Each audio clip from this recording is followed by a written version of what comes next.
I was looking at other things too, like your gut microbiome and how that sometimes chews up drugs. Because usually when they test genetically, they only test for liver metabolism and kidney metabolism, and that's it. They don't do anything else. They don't do things like absorption in your esophagus and your stomach, or later on in your small intestine. So I was looking at a bunch of different things, and again, because SRIs take so long to work, that often skews a lot of the results. And then the other thing about SSRIs, some of them are only serotonin. Now, Sam, I was also searching for a long time. I never took a genetic test, but I just was very adamant and yelling at my doctor, my psychologist or psychiatrist, and I finally got on Effexor, and I did Effexor extended release, and that worked wonderfully, where the other ones didn't do anything. No, you go ahead. There was one drug, and I don't know because you guys are talking about different ones, but I don't remember if it was at the time if it was Wellbutrin, Effexor, or Cymbalta, but there was usually, like with the antidepressants you take, you don't really feel much, but when I started, it was one of those. That first night, like I felt like somebody drugged me. Like I felt this, or it was like really intense. Did any of you guys get that with any of what are the things you're saying? That would have been Cymbalta, probably. Okay. That's the kind of adverse event you get with Cymbalta because of its mechanism of action. Thank you. I'll remember to stay away from that one.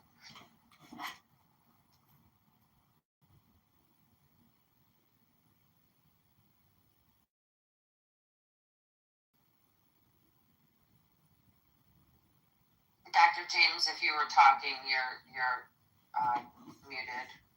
No, I'm not talking. I'm actually just doing a little digging about something. But so yesterday, because I heard the same conversation yesterday, people being really critical. I agree with Sam. SSRIs are life-saving. The older drugs, like citalopram and some of the other antidepressants, they were even antihistamine-based. I forget what it was called. Hydrazine or hydroxyzine, I can't remember what it's called. Anyway, those things were very hit and miss and had lots and lots of side effects. So even though SSRIs take a long time to work and you have to wean yourself down, and there's these things that you have to be careful of, I think in the grander scheme of things, they work. You just have to have a patient that advocates for themselves and a doctor that knows what they're doing, and you keep trying till you hit the right, like Sam said, you hit the right cocktail. Yes. Right now what I'm doing is I have that meta-analysis. I decided, might as well, just like everybody else does. I'm throwing it into AI, and I just asked me if it could rank using the name brands of the antidepressants, not the generic brands, rank them from most efficacious to least in the study, even though the least efficacious was still better than placebo. And I just wanted to add too that part of the issue for me that I feel like this is really kind of an important and timely issue is that we have the head of the HHS basically trying to equate the use of antidepressants with the use of opiates. Basically saying that if you take Prozac, you might as well be on heroin. In terms of the addiction potential, and they're just not the same. People don't typically take antidepressants to get high. They take antidepressants because they are so low and they're desperate for anything that will help them get out of that. And so, and then I think the misinformation here is that somehow they don't work. And I think we have people who are informed and educated speaking within their scope of practice right now, at least trying to give their opinions, which are still opinions, but I think they're at least a little closer to, let's just try to make sense of this thing. And I hear Indihan and Sam both saying anecdotally and professionally based on their, background of expertise, saying that there are ways that these things can be helpful. At the same time, I think a nuanced conversation would look at, so what's going wrong? And is this just propaganda, just a new way to dismantle the government? Or is this like a, my guess is that, if you've got people operating out of their scope of practice, then you could end up over-prescribing something that is typically going to help because if someone doesn't have access to a psychiatrist, but they've got a primary care physician, but you don't have you don't have say like behavioral medicine specialists, psychologists, you don't have psychiatric nurse practitioners, you don't have a psychiatrist. If they're the only person prescribing, then they're going to do the best with what they have, and in that sense, they would be operating within their scope of practice. But so I think that's a part that if we could figure out how to unwind that a bit in a very kind of nuanced way, that could be really interesting. But I think it's also important to just lean in on what are the facts, what does the data show. I think, yeah, go ahead. I think somebody yesterday kind of hit on the issue because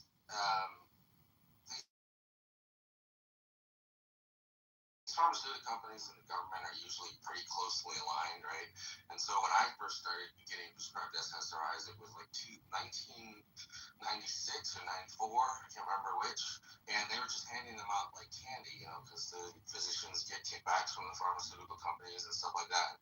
But it's not, SSRIs aren't something that you can get addicted to. When they first gave it to me, I'm like, this doesn't help, this doesn't do anything. So I stopped taking it, and a lot of SSRIs suffer that non-compliance, non-adherence to schedule kind of thing.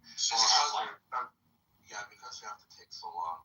And so what is this thing from RFK? What is it really doing? And somebody yesterday said it's probably more about the poor and Medicare, Medicaid, and any sort of healthcare. And so they pharmaceutical companies are not going to allow these politicians to take money out of their pockets. So probably they just want to get rid of the ones who aren't top-notch customers. They only want the top-notch customers where they can charge the most money. They're not going to say, Medicaid is going to make you only pay 10 cents a pill for this SSRI. They don't like that, so they're going to say, let's get rid of all these poor people, and then we can charge $1 per pill. Also, the alternative solution being proposed by Kennedy are air quotes wellness farms, air quotes, okay, work camps, and getting people abstinence-based. If it's abstinence-based, it's probably got a 12-step model thrown in the mix, which means there's going to be a God element thrown in the mix, and just doesn't take connecting a whole lot of dots in a kind of a quasi-grounded way to see that, if you're removing Medicaid financing, people at the bottom are going to fall off, right? They're making it harder, much more difficult to remain on Medicaid or Medi-Cal. So people at the bottom are going to fall off. They're not going to have a solution. They're going to be going off meds and their substances the next 3 years as these laws impact people. And then the solution is put them in camps or put them in farms. And that's really scary to me. This is being proposed by someone who's not in any way medically trained. I mean, the same guy who basically says that, vaccines cause autism and whatnot. It's just, so that's a whole other dialogue, but that's also, I think, a part of the puzzle here that people maybe don't want to see or don't care to look at. And I think it's an important piece. As you said, it's like, how are we going to sort of preempt the fallout in a way that sort of fits our agenda is what I think. I think the thing that's missing, I think what's happened with Kennedy is he's making conclusions based on anecdotal evidence. Not that the anecdotal evidence doesn't merit to it. No, it doesn't. If you say that antidepressant causes violence, let me finish before you all right. breaking in. Because it's a very nuanced type of thing that I'm trying to articulate, and I'm not great at articulation. So when you disturb me like I'm sorry. It throws everything off. Rick, Karen. Okay. So. No worries. That's right, you scared away the Muslims. So I think you have to update the title to The Jews Were Victorious. Like Sam. Sure, why not, dude? Quote the W. I think was talking about how they were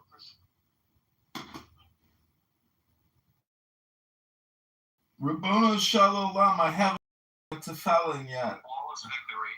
but I'm about to put on my tefillin. Any tips, Big Zed, Caleb? I got a couple books on tefillin. Yeah, wrap in, not out. Always wrap up. No, in, not out. Wrap in. It's an Ashkenazi Sephardi argument. What's the difference between wrapping in and versus out? Excellent question. Here's the one opinion I've heard, but I would defer to the rabbi who would probably have more insight to say.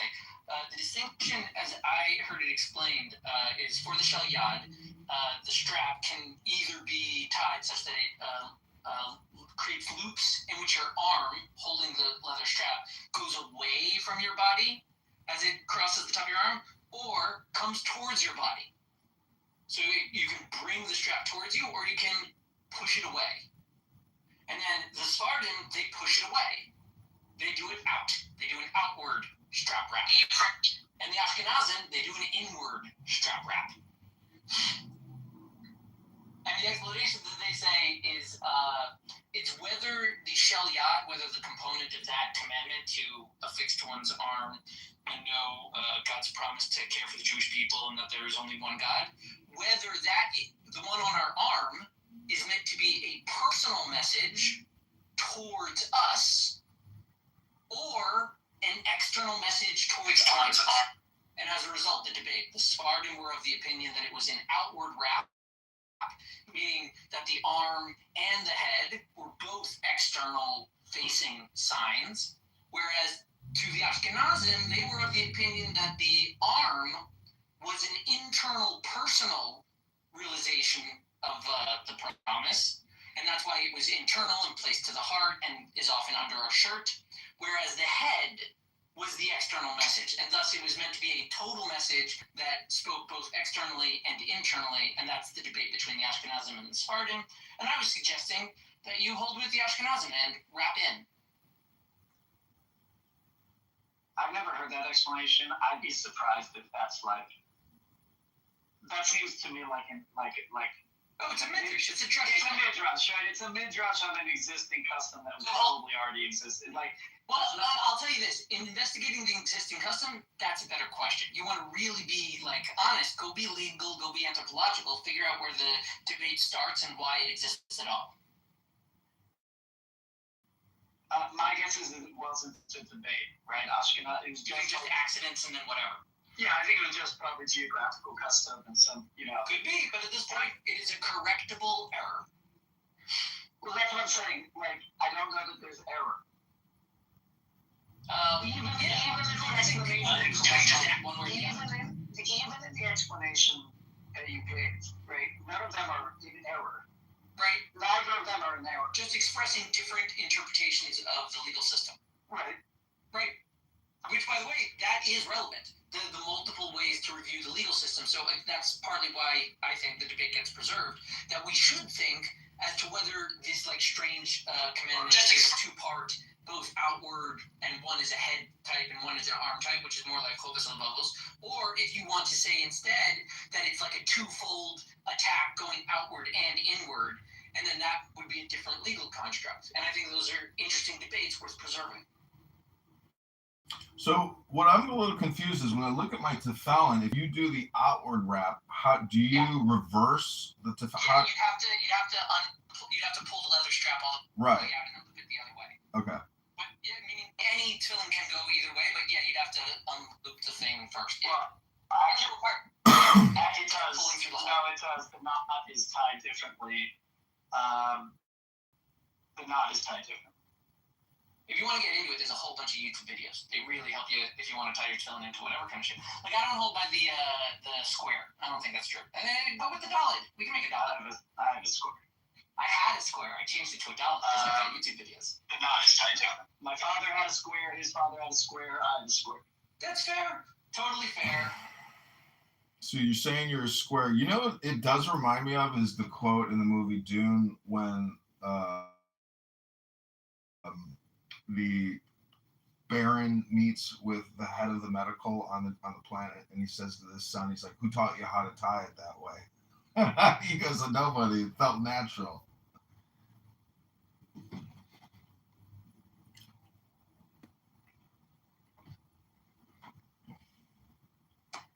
That's part of it. It's experiential. What I like about your explanation is I would think that if you tie outward, what you're trying to do is almost in a way like push God away to be with God. That's not a good explanation, but what you say is it's a communication to the community. My Yes. personal narcissistic, attitude is thinking that it's more of like for a me thing, but It's both. Meaning, again, the point of tefillin is, again, they are signs, how they're described in the verses. They are meant to be markers. They're supposed to catch your attention and remind you of something. They are, by definition, showy, performative. And they are supposed to, it's a debate as to how they function, who they're targeted to. But, yeah, they're targeted to the person wearing them and the person that sees the person wearing them. And that's by design. And I'm saying, like, whether you wrap in or out, that's different legal expressions of the concept. And again, if you're curious about like why have this sign, you can read it. It's a good place to start. There's text in there.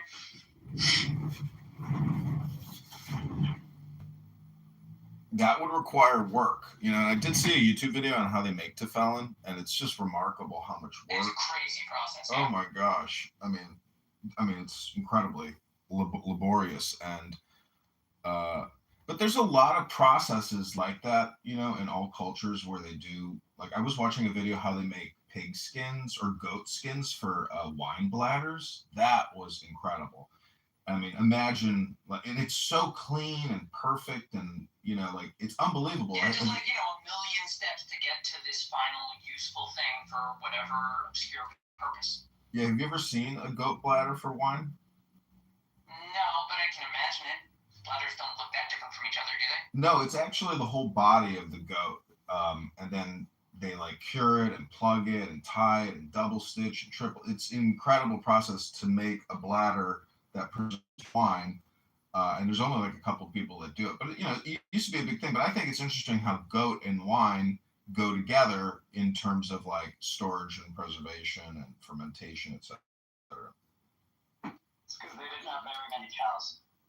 I believe a goat's stomach was the best theory they have for the origin of cheese. It's not a stomach. It's the whole goat body. It's actually the skin of the goat. And when they say bladder, that's just like because it looks like a bag or something. It's not the actual bladder.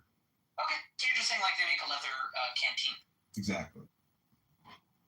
Or no, you're saying it's an organ. Call it an organ canteen, right? That makes sense. All right, so I looked it up. The earliest Oh, you're looking at the in and out. Good. Yeah, okay, so the earliest halachic discussion isn't about the direction, but about the knob.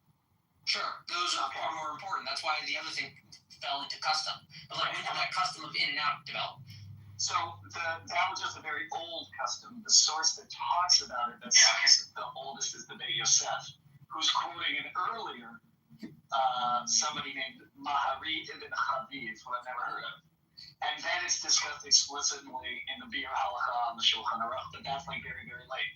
Right, very late. Very late. Okay, so he cites it as a genuine custom. What did that guy say at the first reference to the custom? Doesn't, which means probably really, really, really old. Can you find anyone that ever wrote on it for like a reason for the distinction? Because it sounds like you're saying custom, published, and then brought in, but we don't have the origin exactly. Let's see. Yeah. Good question. This is what I love about this stuff.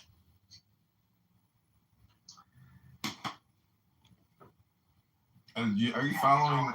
These are late explanations. That's the problem. The customs of Judaism are the most obscure. Yeah. Are you following the Jewish guy who's rapping all these billionaires into tefillin on Instagram?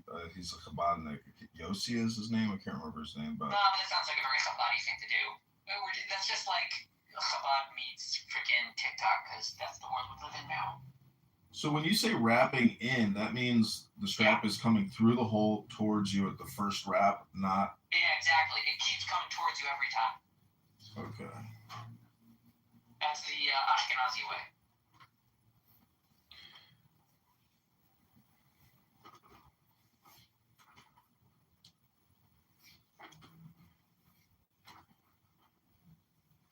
Okay. The AI says the actual split is probably 600 to 800 years old. Ooh. Okay. That's a main Rishonic era. That's like Here's what AI says is the rough timeline. We can trust this or not. It's a good place to start. Talmudic era, no explicit evidence of distinction. Early medieval, local variations probably emerge. High late medieval, different customs become identifiable, and then in the 16th century, the Kabbalah reinforces. Oh, Kabbalah has some common. Yeah, this is for sure Kabbalistic. Yeah. Yeah, it makes perfect sense. Right. So it's probably old, but not ancient. Really go back to the Common Talmud off in Spain. but it's old. Kabbalah really gets started. Yeah. Post-Talmudic. Very post-Gaonic. It probably began around Go. Gaonic might have had some things on it.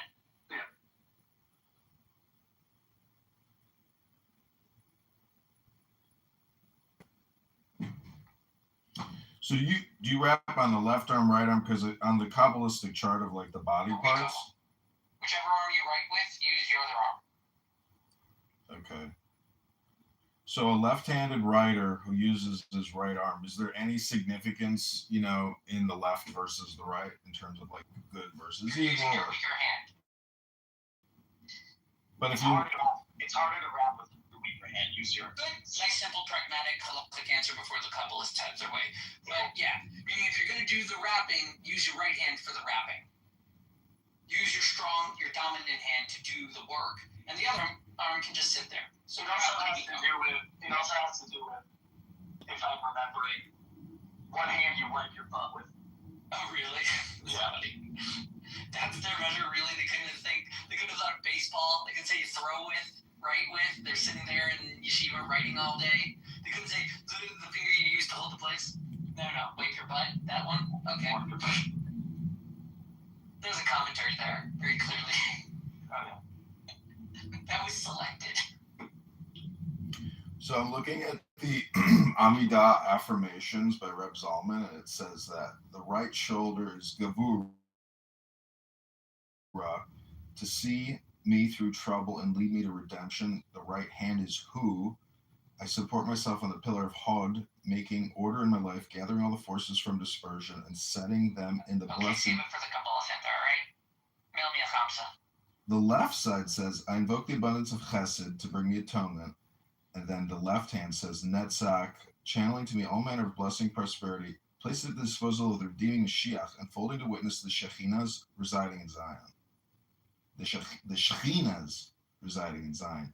Ribono Shel Olam, I got to go to Jerusalem or Tel Aviv this summer and go for a jog on the beach and see all those beautiful Shekhinahs floating around and make a chopped and tossed Shekhinah salad.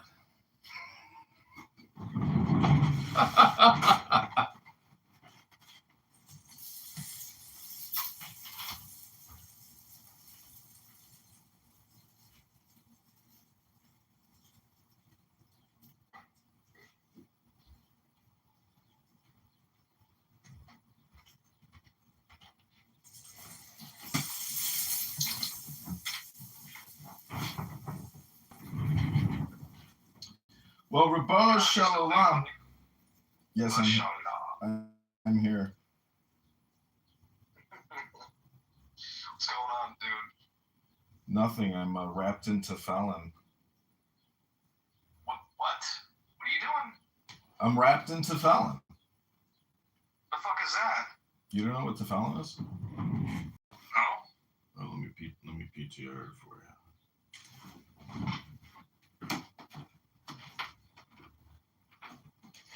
Uh-oh.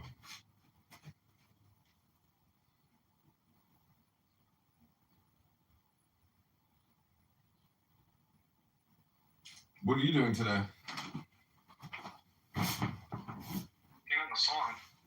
You're what? Working on something. Oh. I've made hundreds and hundreds of songs on Suno.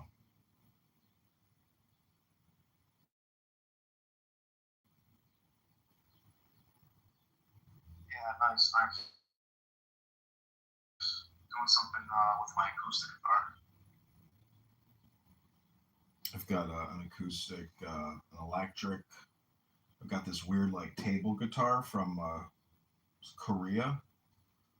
I also have this like Armenian 2-string guitar, but that's kind of broken, and the strings are busted. And if you put the strings in it, it's hard to like tighten the peg. It won't hold because there's not enough like grip on it. And then I have a violin, and I have bagpipes. So my next instrument to try to play is the bagpipes. I've got mini bagpipes.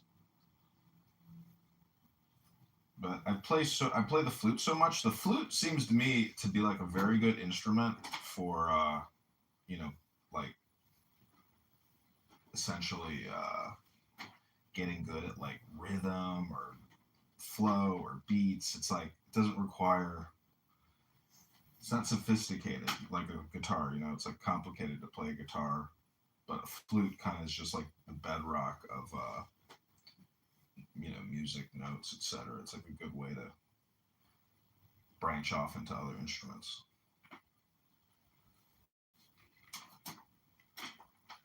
So you had a thing on there about evolution earlier, and the thing in high school that I always found annoying in AP Bio was the belief that genetic mutations are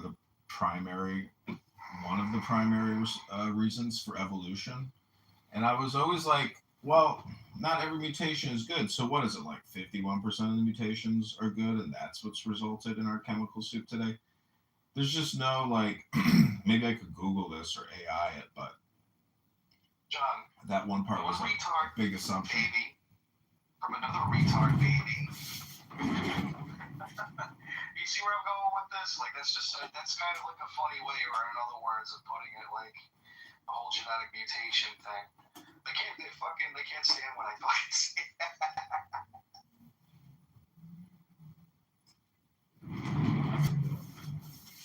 Well, it's such a big assumption, and then it's like, how do you see? We should be able to like use AI to calculate correlations between time and supposed genetic changes and special like changes, and it's just like, how can we not use AI to prove out evolution by now? Really? Hello? So the atheists who believe in this chemical physical transmutation, they just have no real actual evidence. You can look at the bones and that type of like historical analysis, but at some point AI should be able to prove or disprove the theory of evolution, to a very high percentage of accuracy. Wouldn't you think? Hello? I don't know. Oh, go ahead. Type it in an AI model and see what you get. Okay, let me see. How would you use AI to analyze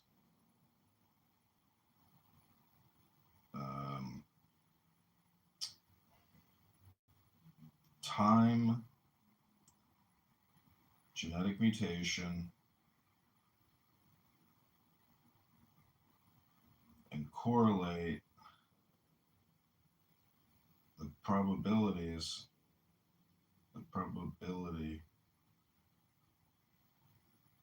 of the theory of evolution as being highly accurate or not?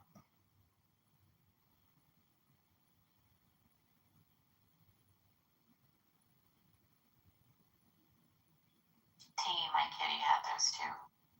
The little bloody knives and stuff.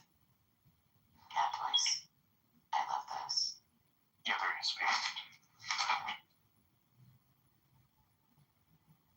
sweet. The analysis that it's putting out is really interesting.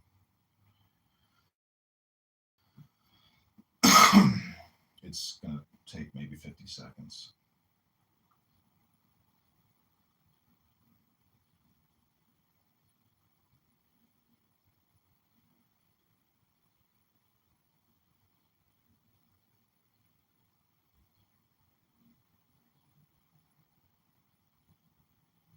if we don't see some type of like breakthrough technology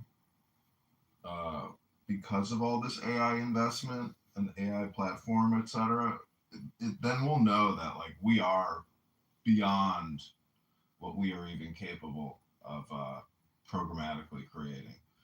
Because like if we're 70 million years old of genetic refinement, you might call it, to get consciousness into the now body that we are using a free conference call on. That's the thing about evolution and AI. It's like it still doesn't settle the debate about like what's called a soul. And so thus you get back into esoteric mysticism or esoteric philosophy. You know the differences between exoteric? I didn't realize there was a debate. Yeah, if you ask somebody what a soul is, it's just such a complicated, vast, nothingness that it's like anything goes, really. Okay, so it doesn't seem very complicated. I like to explain it as just like light, because soul is sun, so it has to basically deal with like infinity, eternity. Like, does a photon ever? You have no idea what a soul is. I got it. Yeah, I could give you the definition that I can look up, but when I try to explain it myself, it's kind of, not very articulate. Yeah, like I said, there's no debate here. It's just a made-up idea. There's no debate. It's not, well, even if it's a made-up idea, there is a debate, because this app proves... No, there isn't. No, it does. This app... There's no debate here. There is a debate. Sorry. That doesn't form a debate. No, this would be the debate. Are you in the soul, or is the soul in you? That would be one way of doing it. Oh, it's not a debate. No, it's not. Oh, okay. I didn't know that it wasn't a debate. I thought, because I listen to this app, and I hear people debating everything and anything. Like, so to say that it's not a debate, is it your opinion it's not a debate, or is it a fact? I'm pointing out why it's not a debate. Oh, I Did see. you not hear? Oh, well, I'm trying to understand, but I did hear you. But you were probably talking over me when I said it, right? No, I think I'm actually pretty good at conversation. Like, I listen and talk, in an exchange. Why did I say it was not a debate? Do you remember that? Yeah, because it's made up. Right. There's no debate there. So that's like saying, because if you're an atheist and you say God is just, it's not a debate, God is just made up. I mean, what's the difference between what you just said about God and the soul? Nothing. I'm not catching your point. There is no difference between God and the soul. They're both made up. Got it. That's what I just said. Did you not hear what I just said to you? Maybe it's because you were over talking. Maybe it's because you were over talking me. Maybe it's because you're over talking me. Maybe it's because you're over talking me. Maybe because it's always projection with you. Maybe because you were over talking me. Maybe it's just projection. Maybe you were over talking me. Maybe it's just projection. Maybe you're just over talking me. Maybe it's just. Did you not take your SSRI last night with your meal? Hello?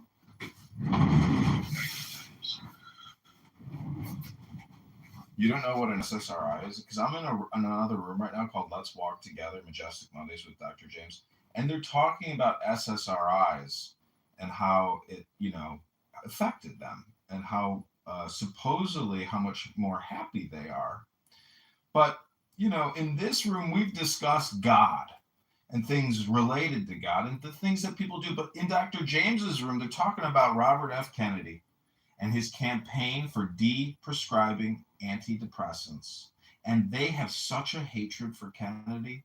They think he's the fucking devil. And these people don't even believe in God. But Kennedy is so close to being the devil because his narrative and his opinions differ so much from Dr. James. And so what I'm saying is, if you're a hardcore atheist and you happen to meet somebody who's like, God is the greatest thing ever, God is real, God is here right now listening to this conversation, I speak with God, God speaks with me, you might say that person is delusional. But I would just say maybe they're actually just, kind of, in a way, bullshitting you. And you might be going along with it and even entertaining their bullshit, but that's a you choice to engage in that communication. It's totally, your choice. That's the thing about Clubhouse is there is a leave button. You don't have to talk to anybody. You don't have to answer any questions. There's no requirement for compliance in a virtual simulator experiment known as a conference call called Clown House. So, you know, seems like a distinction without a difference there. that's what you keep saying. Distinction without difference. And then you say it means nothing. It's almost like you can't hear the words that are coming out of my mouth. Because,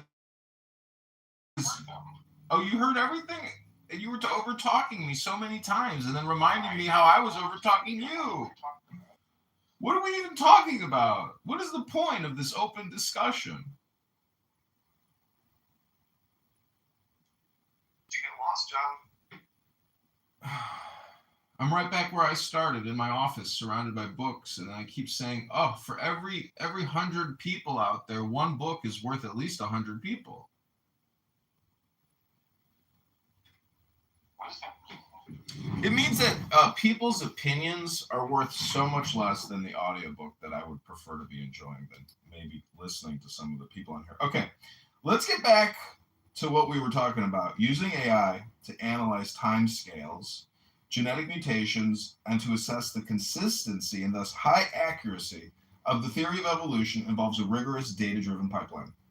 This leverages machine learning, statistical modeling, simulations, and probabilistic inference. The theory of evolution by natural selection and common descent makes specific, testable predictions about how mutations accumulate over time in lineages, predictions that can be quantified and correlated against massive genomic datasets.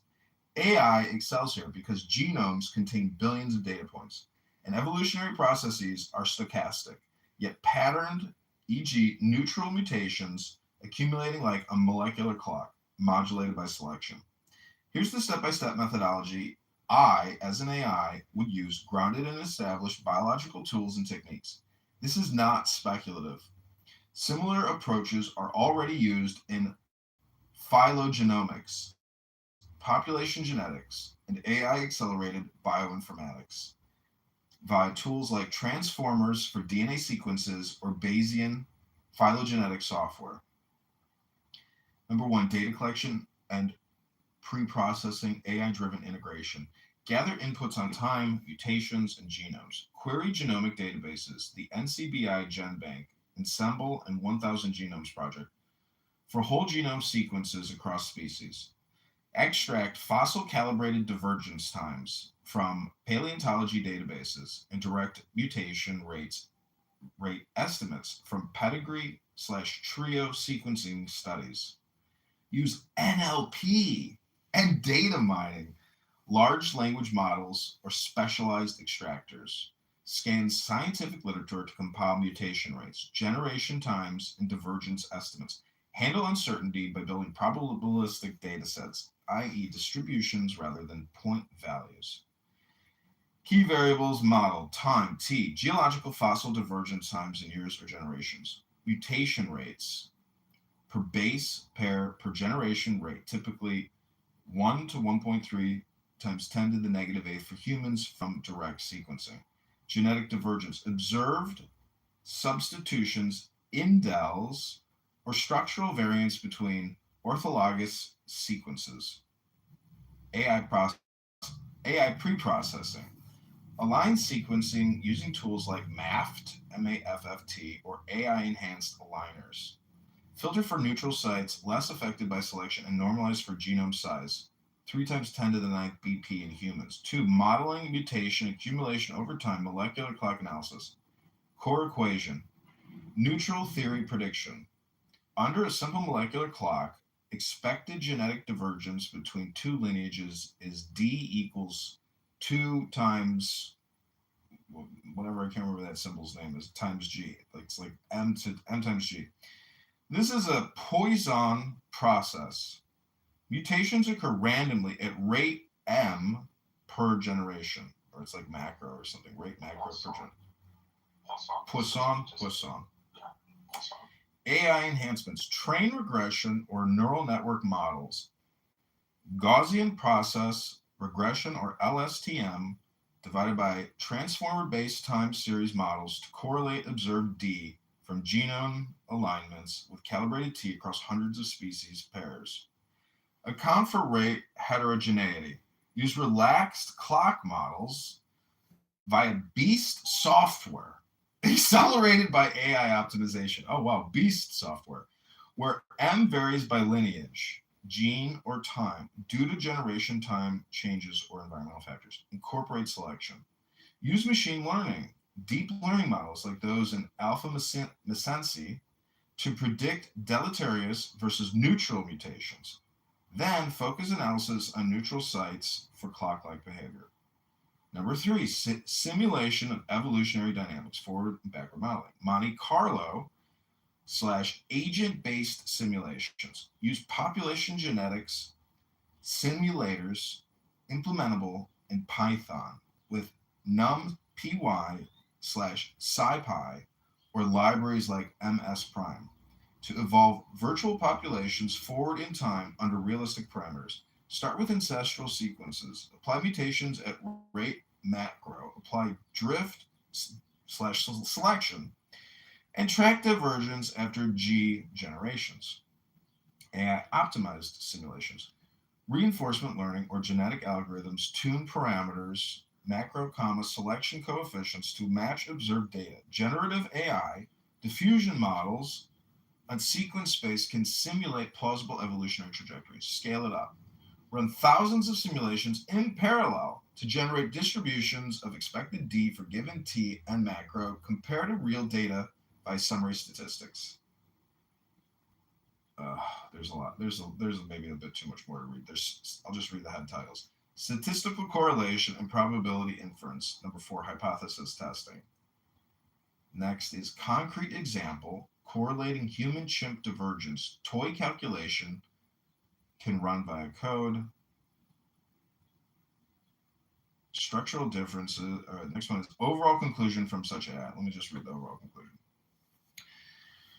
The theory of evolution, highly accurate, supported at the 99.99999% confidence level in terms of data model fit across all tested predictions. Mutation accumulation over deep time precisely matches observed genetic patterns under common descent and natural selection. Alternatives, independent mutation without shared ancestry. Fail likelihood tests dramatically. AI doesn't prove evolution in a philosophical sense, but makes the quantitative evidence irrefutable by processing data at scales impossible for humans alone, revealing patterns like conserved centenni, shared pseudogenes, and timed molecular clocks that are exactly as predicted. If you'd like me to run a specific simulation via Monte Carlo mutation accumulation code, analyze a particular species pair, or dive deeper into any step with real data sets, just provide the details. This pipeline is fully executable with current AI tools. So the thing that I like about the summary is it says, AI doesn't prove evolution in a philosophical sense. Right, it just proves it in a data sense. Yeah, so this is where philosophy is really like, it's the super troll. It is trolling in a way, because there's something wrong with the Socratic method, meaning it's really an inferior form of communication, because trying to fish out like people's internal biases or prejudices or lack of logic, etc. That's really not efficient.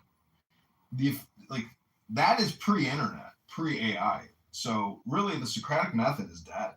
And people on this app, that is their fundamental form of communication, because they really are lazy and lack all, they don't read anything. What I just did right now by reading this to you is more work than 99.9999% of people will do on this app today. It's all just entertainment chatter, and it's deplorable.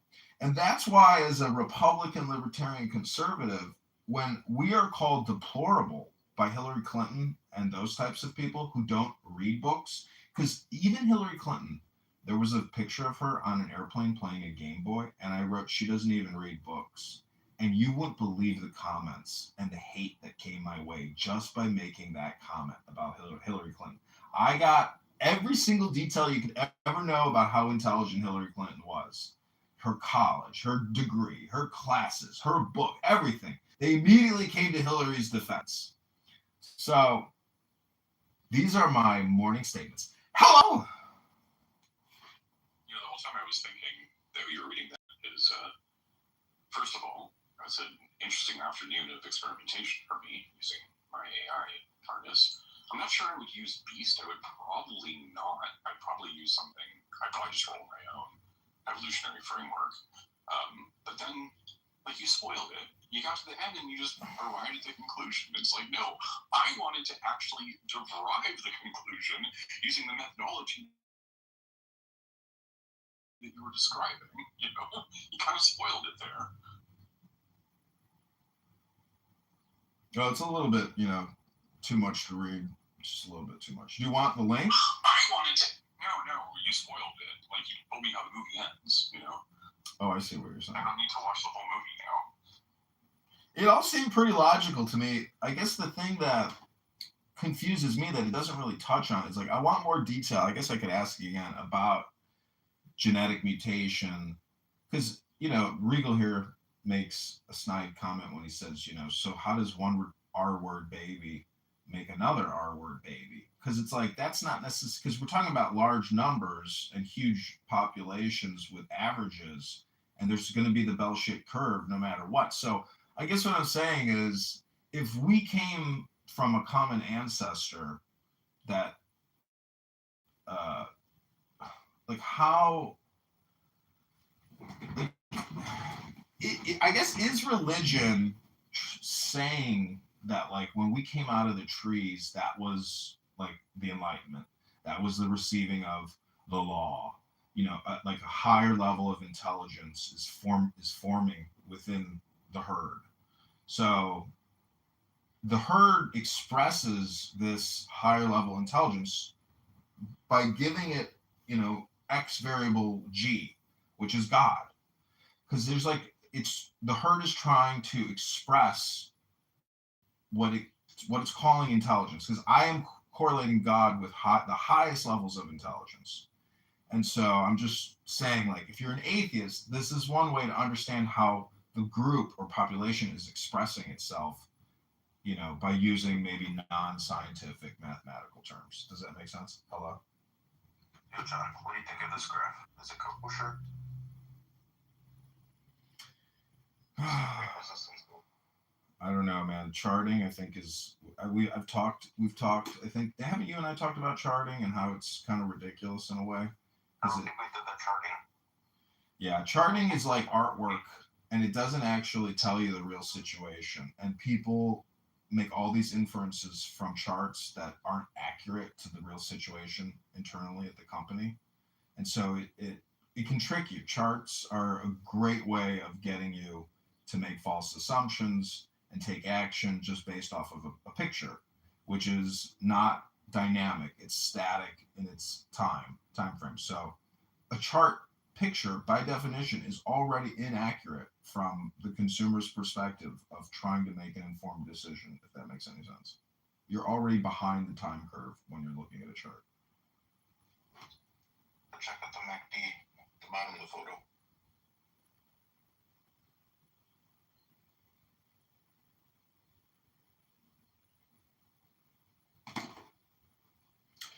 But this is an open discussion. T, let me ask you something about, like, emotional intelligence. Do you think that, like, you are your own worst enemy? Because to me, you're highly reactive and extremely emotional.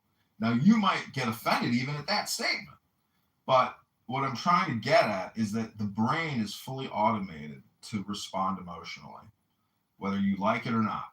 But in my opinion, if you read, Marcus Aurelius or other books on wisdom, it kind of helps develop your personality a little bit to where you're maybe not an emotionally reactive person. You're not highly annoyed by other highly annoying people, because I think that is the big understanding and takeaway from all these books. I think the Bible deals with emotional intelligence because, it takes intelligence to consume that book, to read it, to focus, to concentrate on it. So it's all about personality development, self-development, and I'm just wondering if you think perhaps, your personality could use some fine-tuning. No, not at all. And yeah, Rabbi, I was definitely looking at that moving average conversions divergence. I was seeing the momentum change, and I'm wondering, I don't think that looks like a shift towards resistance. I think that looks like, support bottoming out there. So I'm not sure where I would go with that. Interesting. Well, I saw the candle, and I saw that that's where pretty much where the bears kind of lost or something. The guys are trying to short it. Then I'm seeing the momentum to different MACDs, and I see I changed the dates on them on one of them, and one is starting to converge, and the other one is starting to get close to the other one before the conversion. Yeah, I mean, I think that you might see a small, swing upward towards 1320, 1330, because that's where resistance has been historically in the past couple of days. But the breakthrough on support underneath 12 is the really concerning signal there. I think what you'll see that MACD is signaling that we're going to see a turnaround back to 13. And then if we go back to 12, we could go below 12. And that's what I'm seeing.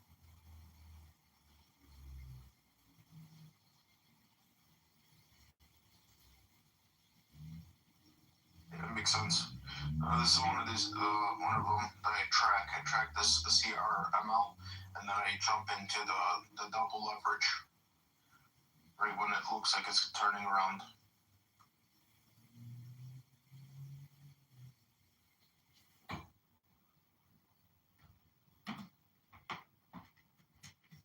And John, it sounds like you just don't understand the nature of technical analysis. They actually are self-fulfilling prophecies. Like if you take any Fibonacci-based retracement, there are thousands of traders who are actively programming their bots on those resistance and support lines.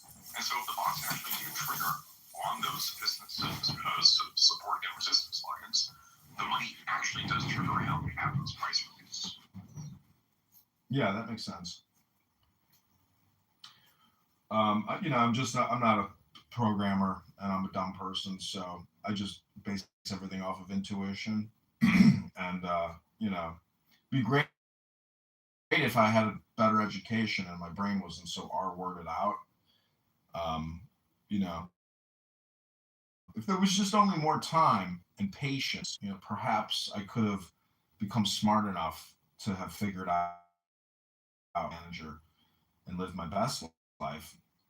It's very sad that I have to come here and listen to R-word conversations by R-word people all day and record them and put them on YouTube because I can't figure out how to actually create automation in my life. And this is like my failed attempt at trying to be intelligent. But unfortunately, all I've done is like created ill will towards myself. And, I fully believe in personal responsibility and, essentially accepting whatever consequences there might be for recording people wasting all their time all day long, espousing their political propaganda and their hate for Kennedy. But I don't know. Maybe it's not a me problem at the end of the day. Maybe it's like a societal problem, but yet I was still raised like in a caste system to continue to put down the indigenous and immigrant communities in this country. I don't know. Is it my conditioning or is it a me problem? Is it the environment? How would you analyze John Kitover T? I'm just not in the business of doing such things. Watch a meme, a soundbite on Twitter or something, and they think, I think I got this thing. I got it. I think I understand it. It's like, I don't go into a physics room and do that. I go in there and I just listen. You see what I'm saying? Like, if I have a question, I ask it, and I trust if someone says that they're informed on this thing, that, they probably... See, this is the thing about anon mode that, like, you're not really seeing from, like, a psychological perspective. You can literally, it's like being behind the glass mirror and watching people on a stage do their thing, which is, like, their pure personality, their pure character, or lack thereof. And the wild bad takes and the actually homicidal fascism within each liberal intellectual. Generally, they are elite gay intellectual liberal Democrats, that we can observe here on this app. And to me, I would just, now that I really know just how horrible people are, when I look at politicians who we supposedly elect and represent us, I know that within them, they're the same shitty people that we witness here on Clubhouse. And that's, to me, why I'm fighting back and, risking it all and putting my good name out there to fight what I consider clown world. And, yeah. Honk, honk! Welcome to Clown World, where everything is upside down. There's no such thing as fiscal responsibility. Exactly. That's all it is. Honk honks and hellos. That's it. Highly emotional, highly reactive, fully automated, elite, liberal, gay Democrat brains. I give you Ben. Pressure of 1.3 plus or minus 0.1 bar with a flow rate of 200 to 230 milliliters per minute. Isn't it interesting how people give, the 230 milliliters? It's like, from the listener's perspective, what does the actual numbers of these measurements really do for us here on this app right now? I think people are primarily talking just to get the dopamine response. And the problem is, from the listener perspective, we want someone who gives us the dopamine as a listener, but informs us, fills our brain with new things. I read to you about evolutionary genetics today, and there were English terms in there that I had never heard before. That was essentially me creating a new neural network in my brain to make me smarter. But that's not what people on this app are doing. Hello? Exactly. It's all hellos and honks. Now we go back to Dr. James. Back in the day, in the early 90s, late 80s, popularized in the West Coast, Los Angeles, by way of some UK ravers, was putting your MDMA up the bum. MDMA up the... Why? MDMA up the bum is probably a topic you'd be interested in, CM. No, not really. I'd rather talk about, you have your moments of honesty. It's fascinating. I don't know. Sometimes it's maybe you should write a book. Dude, I live...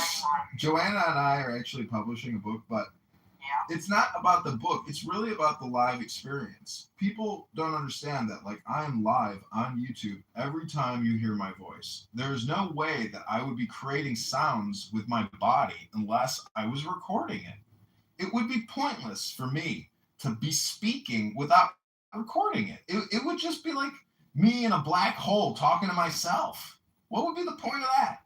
Hello? I mean, what is the point? Nobody's going to ever watch that. I know even if nobody watches it, what's the downside then of even doing it? You see what I'm saying? There's no reason not to do it. Hello? You're wasting electricity. Wasting electricity? Right. Well, that's my point. You could be doing the experiment that the AI directed you towards, and instead you're doing the Clubhouse thing, right? What do you mean, do the experiment? I'm not going to do what that fucking prompt is talking about. Why not? Because it was just an intellectual curiosity about genetic mutation and what I learned in fucking high school AP biology. Wasn't that your exact complaint? Was that people on Clubhouse aren't going to do the work? They're not going to put in the effort? My work was reading it. My work was... The exact complaint was that they're just going to go as far as reading it and not do it. Wasn't that your... No, my complaint was that people don't even read it. Not that they won't do it, but they don't even read it. You're one step above. Yes. You actually took 5 minutes to read it. See, the thing is, if I read about it, I determined that I wouldn't want to do it. Exactly. That level of belief yet. No. What was the word that I had difficult pronouncing? Not poisson. It was poisson. Poisson. Poisson. It's a French scientist. It looks like poison, right? Poisson? So So Joanna, yeah, John is as much of a hypocrite as everybody else on this episode. yeah, No. yep, I agree. How do I say a baby seal pushed me yesterday in French? Look at Oh my God. look at my PTR. I'm now Andrew Tate. Yeah, I was just gonna say, is that Andrew Tate? I'm trying to see if somebody's gonna notice. I don't know. I think I look better than Andrew Tate, actually. You know, but maybe because Andrew Tate is emblazoned on everybody's psyche for some reason. Women. One girl at a bar a couple months ago, she's like, "Have you ever met Nick Fuentes?" And I was like, "No." She's like, "He's over there." And I'm like, "That's Nick Fuentes?" I'm like, "That's not Nick Fuentes." She's like, "That's Nick Fuentes," and I really want to talk to him. I was like, "Well, do you want me to go introduce you to your imaginary fake Nick Fuentes?" She's like, No, I'm so nervous." And I was like, "That's not Nick Fuentes. Look up the picture and look at that guy." And she's like, "Oh, you're right. That isn't Nick Fuentes." But that was like the 1 in a million girls who actually, you know, was like sexually I intrigued can't by believe Nick you're in the Fuentes. segment of Ben. I'll tell you why later. What was he saying? You meeting Nick Fuentes to me is not like out of this realm. Like you guys seem to like occupy similar like I don't know. No, he's got his Yeah, own. like say it's got a lot of I don't know if my audience is really all incel. I do have people texting me from the political campaigns that I've run, and just this morning, somebody was texting me about censorship and how they appreciate me like calling it out. But I did have over 100 people vote for me in the congressional election as a write-in candidate. I got 1% of the vote, or less than 1% of the vote. But you know, Rabbana Shalom, you have to build your tribe somehow, some way. Your audience. Then it's a question of how do you activate your audience? And the whole thing really comes down to money. Because you can buy audiences on Meta and on Google. And, you know, that's the advantage of having money. And if you are a business that has, you know, annual profits or lack thereof, you still have a quarterly and annual advertising budget. And as a former Google account manager who managed over $30 million a year in spend on Google ads, on YouTube ads, there's a lot of money in advertising communication. And the craziest thing about advertising communication is, I heard somebody talking about this the other day on YouTube, like from the 60s, McLuhan or something. He was like, in the future, the advertisements will only confirm your bias and make you feel good about your prior purchasing decision. It's not actually about getting you to buy new product. It's about confirming your previous purchase. And also just being the product itself, where the advertisement is the product and the brand, and it's all just about like neurolinguistic programming and dopamine creation. So all communication is indeed hypnosis. And if you just turn your television on and watch The Price is Right, or Let's Make a Deal, and you can actually see how advertisement communication is one of the most dominant forms of communication in our societal herd population. And I have successfully done advertising myself, you know, for the publishing industry. And Joanna and I are writing in a book, and I hope, you know, that we can do a summer book tour. I already have 3 books published on Kindle, Amazon. This will be 4th. But we're going to do a book on meditation, neurolinguistic programming, and dialectic therapy. There you go. That's called reading a book. It's not revolutionary. It's not new. But as someone who read on Clubhouse today, I am in the top 1%. And that's a fact. Very few people have read anything of any value or substance on Clubhouse today. And tomorrow, even less.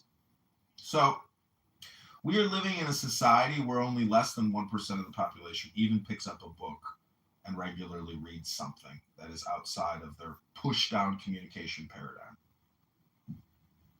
It's weird that you put so much value on just random bullshit, right?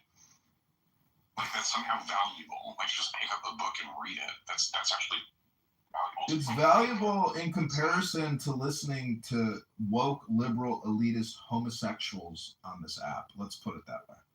Or elite black homosexual intellectual Democrats.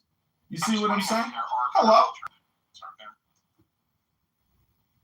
Well, see, it's just my opinion. It's not a fact, what I'm saying. I mean, you know the difference between opinions and facts, right? No, I never learned that in school.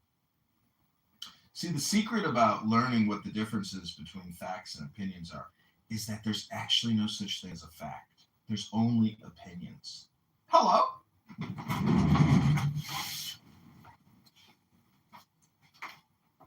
Anyway, nice to see you, T. I haven't seen you in a while. Good to see you, Joanna. Thank you, I love you. And isn't it like good to read, even if it's not like anything important? The act of reading, isn't that like good for you, for your brain cells? It's like doing a crossword puzzle. Well, I think that, you know, we can quantify these things better, right? Like reading a physics book is probably going to be of slightly higher intellectual value than reading a romance novel, right? That's the point that I'm making there. I got it.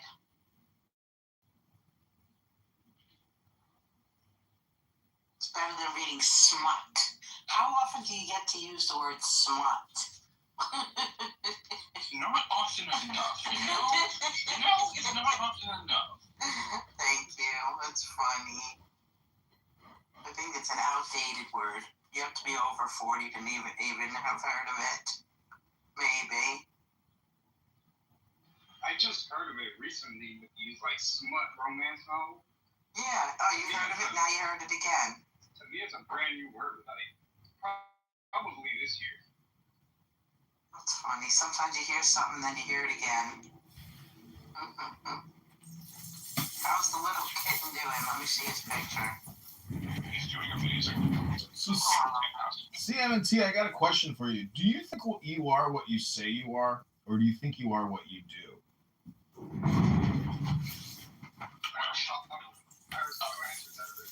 Yeah, I think you are what you do. Like, for example, I'm a programmer, and the reason that I say that is I can point you at my GitHub, right?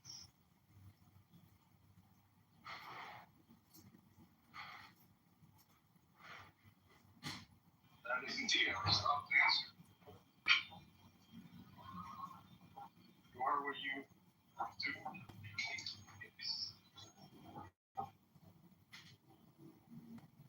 You're a lot of other things too, like you're a writer, and I don't know what the website would be considered, but yeah, I guess you're a writer of the story that's on a website. So it's Which one? Horizon City is interactive with the reader. I'm sorry, I have so many websites at this point. Yes, this week I published 14 white papers on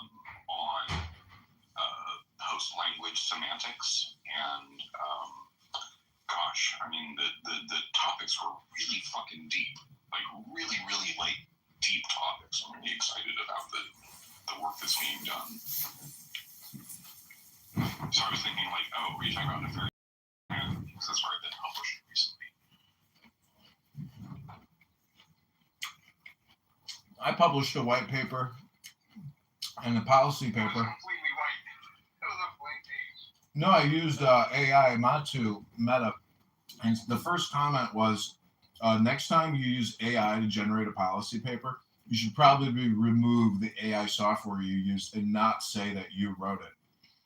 And my response to that is, you didn't address anything and any of the topics in the paper. And so what's interesting is when you run in politics, you are attacked personally 100% of the time, and you are never actually spoken to or communicated with about what your opinions are, or what topics or policies or content you've even created.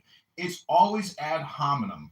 And so ad hominem hypnosis, or ad hominem filibustering, or filibustering hypnosis, I think that's what the biggest problem is see, Regal here has open discussion. That means you could talk about anything. But the problem with focus and concentration is it's a filibuster against priorities. And that's my biggest complaint against the elite liberal, homosexual, Democrat liberals, is that it's always focus manipulation, concentration manipulation. That's what I really hate the most, is because part of intelligence is prioritization. Wouldn't you agree? Hello? I lost the question. Wouldn't I agree to what? It's very lengthy. So here's a paper you won't read, John. Okay. The 17th, wait, it was 17 that I published, actually. I just posted it in the chat here, and I'm betting you will read this. I am. You're gonna read it, Joanna? Oh, let me click on it. Let me see. Oh. Okay. After Babel, we speak in vectors. That's it. That's the one, and it's a very sophisticated paper.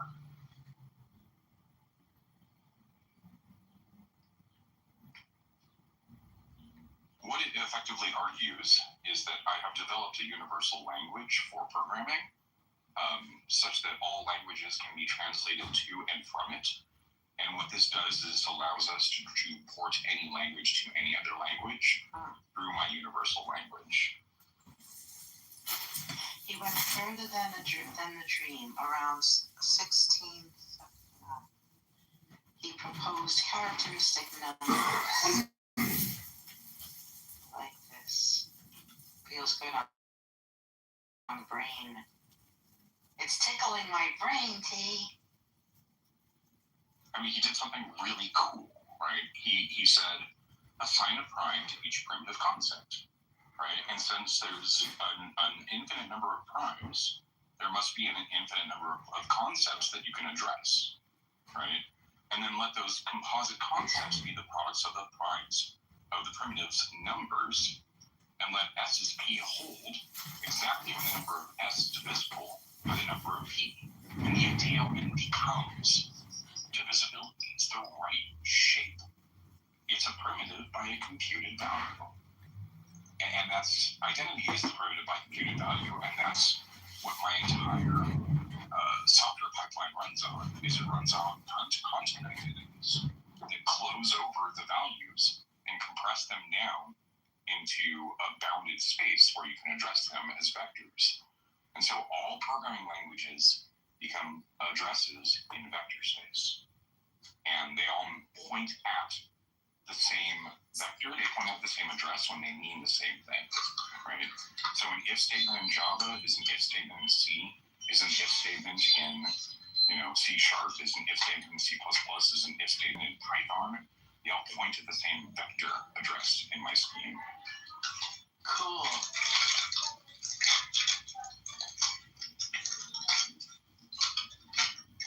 Oh, sorry.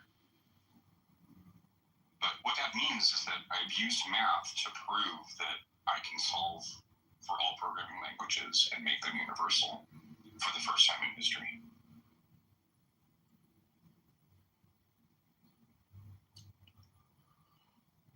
Wait, you can prove it or AI can prove it? I proved it using the math. It's right there on the paper.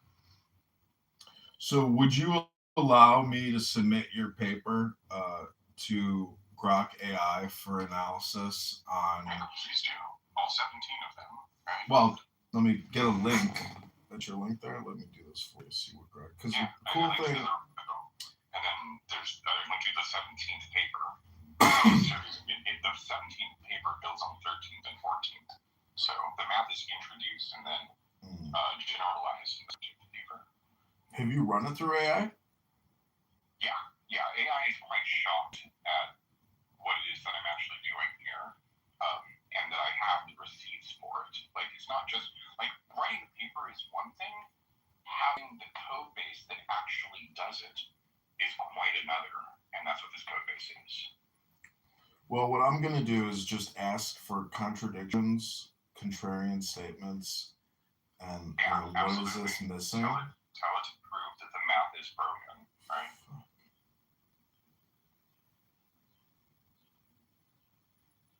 Having some technical difficulties here. But that's one of the coolest things I think about Grok is just it will analyze links to like PDFs, docs, whatever, and As long as you have the link, it will give you the analysis. But I can't actually do it on this phone. It's not working. Therefore, I'm not going to do it for you. Unfortunately, it will not be happening because now my Clubhouse is frozen.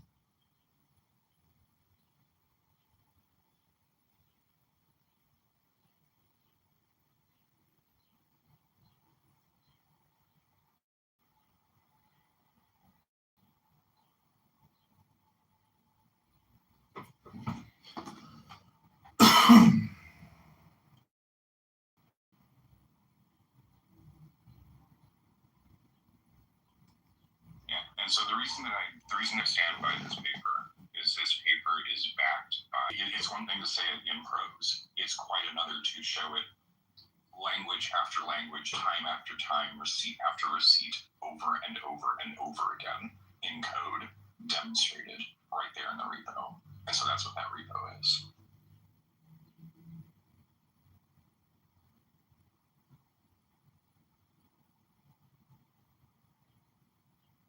You can argue with the math, but the code works, right? Is this like linguistics, but like mathematized? Yeah, it's linguistics for super programming, right? It's the idea is you can lift all programming languages into a vector space, and that vector space actually points at the same address when the closure is the same, when the algebra is the same in the language, right? So an if statement in any language points at the same vector space in my programming language, which means that my programming language is a universal programming language that we can use to port between languages. Isn't that more or less how AIs work? Like LLMs, they kind of like embed language in a vector space. That's exactly right. And the insight came from how AIs work. But what I do is I'm not using a probabilistic model.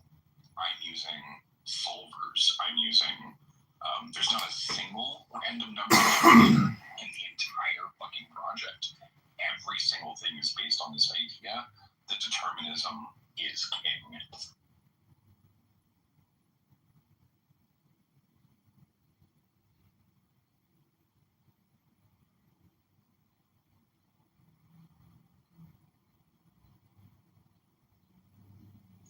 And where does a regular LLM use like a random number generator?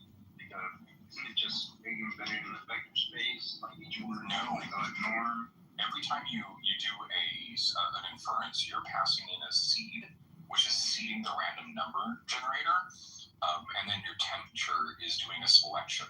So usually your temperature is like, pretty high, right? Because you're only going to take like, the top 1% of available options. But even the top 1% of available options is still a plurality. And so that's where the random number generator comes in. And so the temperature is just going to like lower the selection towards the most high. And that's why if you lower the temperature all the way to 0, you'll get a deterministic output, right? But if you lower the temperature, what you're doing is you're saying we can allow some randomness in each selection, right? And then each random selection in turn leads to a completely new inference on each token because of the way that it works. So each seed and temperature pair is a random walk through the LLM. And so that's why you get a different response from the LLM every time. Is behind the scenes they're passing in a different seed every time and it's seeding the random number generator that's doing the selection.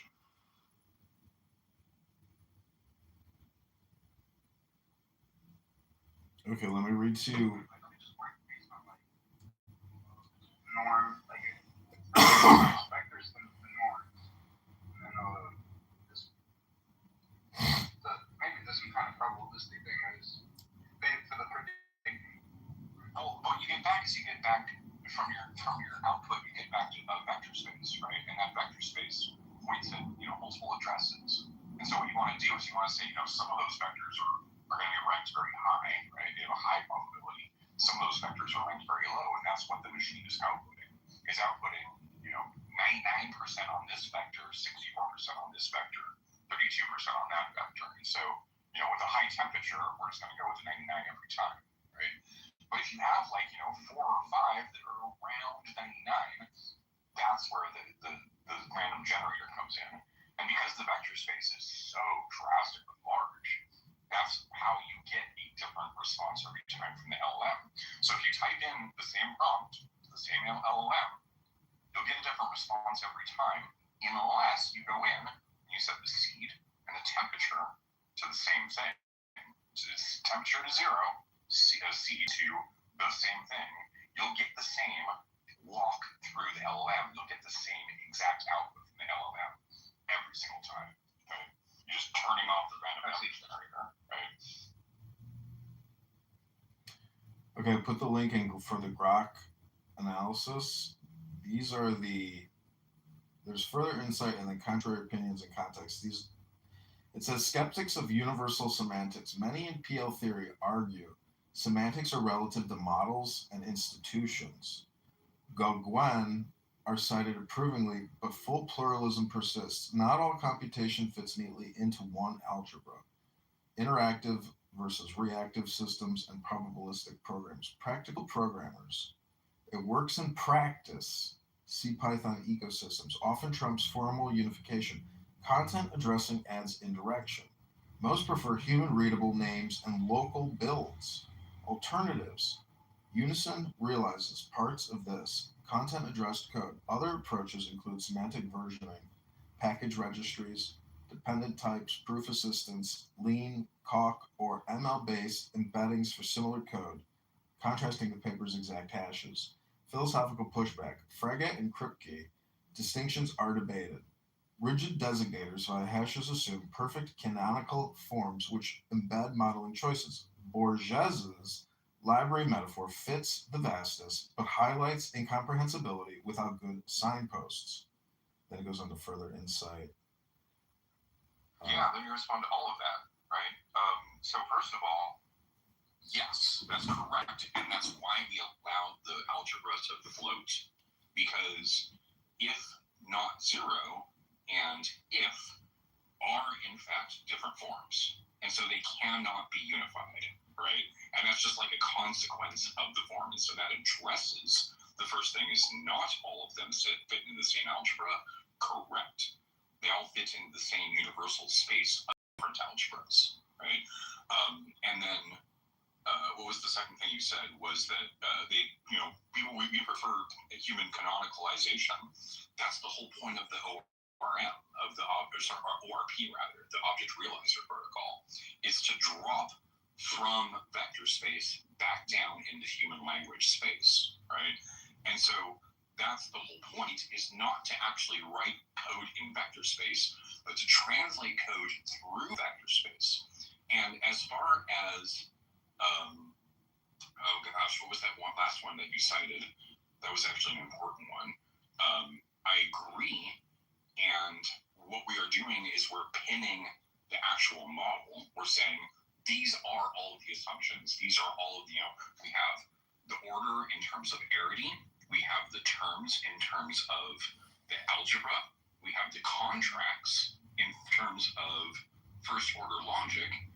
And we have the strict ordering over all of them in terms of the bridging, right? The linker, right? And so that really does capture everything that a programming language might want to express. All programming languages are universal in this way and can be formalized in this way.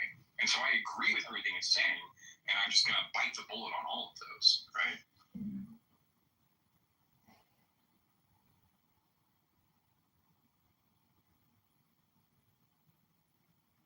So what are the consumer applications from this, I guess, reframe?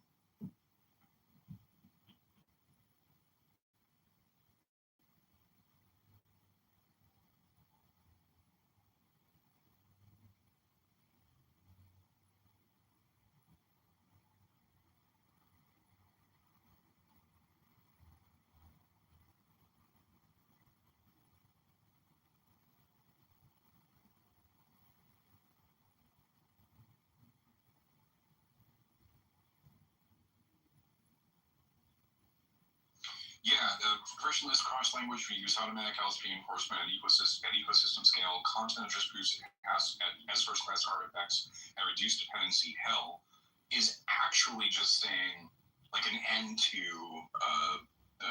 supply chain attacks in general, right? Because and what's more is it's eliminating the need for standardization, because standardization now travels as a proof with the object, right? The code can sign for the compiler that built it. The compiler that built the code can sign for the CPU architecture. The CPU architecture can sign for the physics paper that it's based on, and the physics paper that it's based on can sign for the quantum mechanics that allowed the physics to exist, right?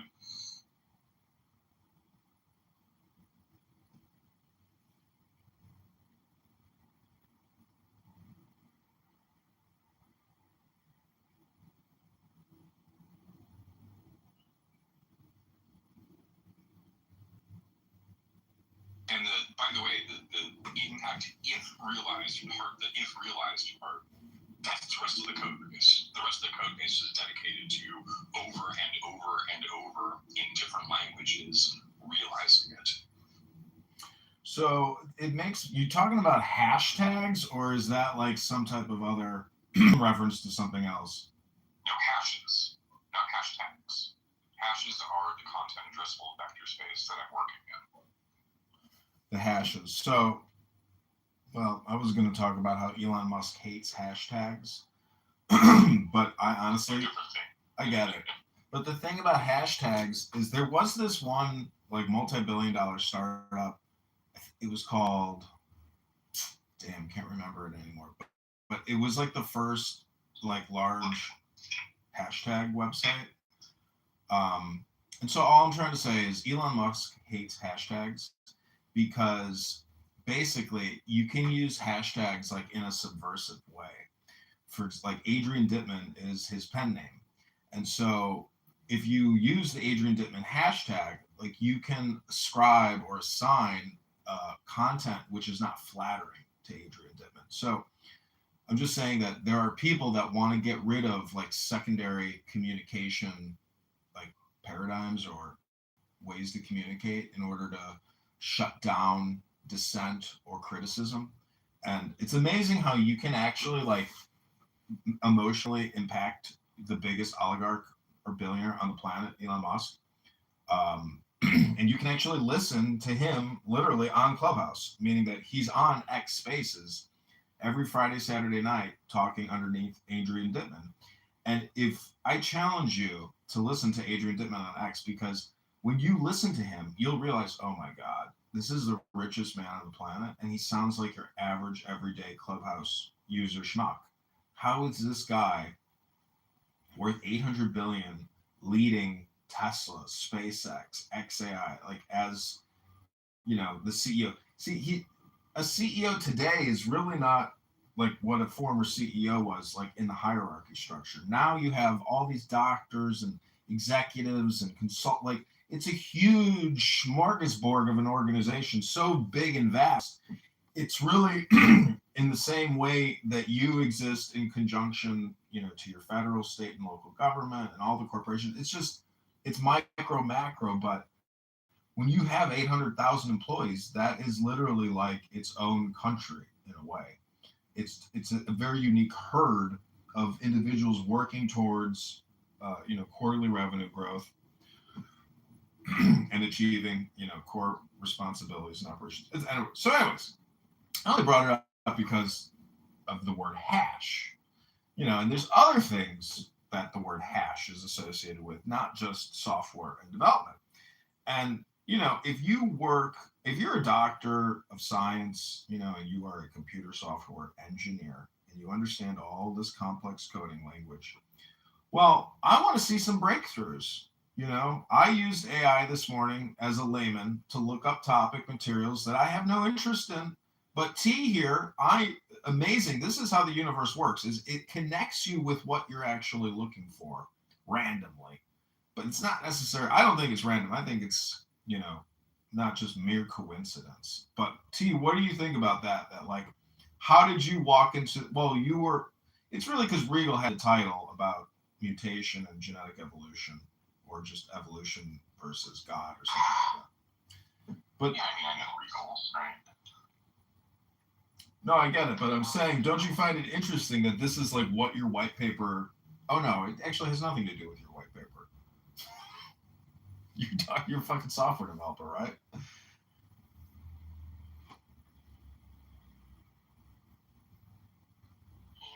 He's a coder. It is a breakthrough. If that's what you're interested in, then you have found a breakthrough. I know, but I asked you, what are the commercial applications of this?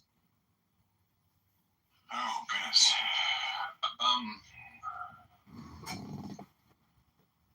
Software correctness as a industry is a huge deal, right? For the first thing that comes to mind is simply being able to audit software and prove that it doesn't have bugs in it in a completely automated way without using AI. And the way that it does that is using by porting the code into a language space that can be analyzed by any solver. And then once we've done that, we can just charge to certify, right? But then that brings up like the next level above that is become a certification house. And so like I'm becoming a one-man certification team just, in my bedroom, right? And the reason I'm able to do that is I'm able to just start publishing signed witnesses of entire scopes of language libraries like, C++ or the C standard library, right? And say, look, this is my one-man audit of it, right? And so being able to, literally take apart any software, find any bugs in it, exploit them in a completely automated fashion, red hat engineering, red teams and blue teams would be the next obvious thing that I could go into. Supply chain automation would be another one that you could very easily make a lot of money in. Any one of these things are the type of thing that anybody could download the repo and build a business around right now.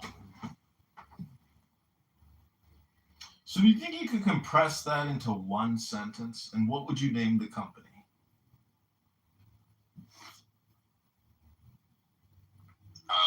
My software breaks existing software. And I named the company Aztec Astronomy. Well, I don't know about Aztec Astronomy, like if that's really, I think software break or something to that extent, to where you know what your software does. See, you have to have watched the movie Sneakers with Robert Redford. In it, they, were up against an opponent, and the name of the company was Aztec Astronomy. And what they figured out was that if you rearrange the secret of the letters, Aztec Astronomy, what it actually means, so what it actually spells out is too many secrets.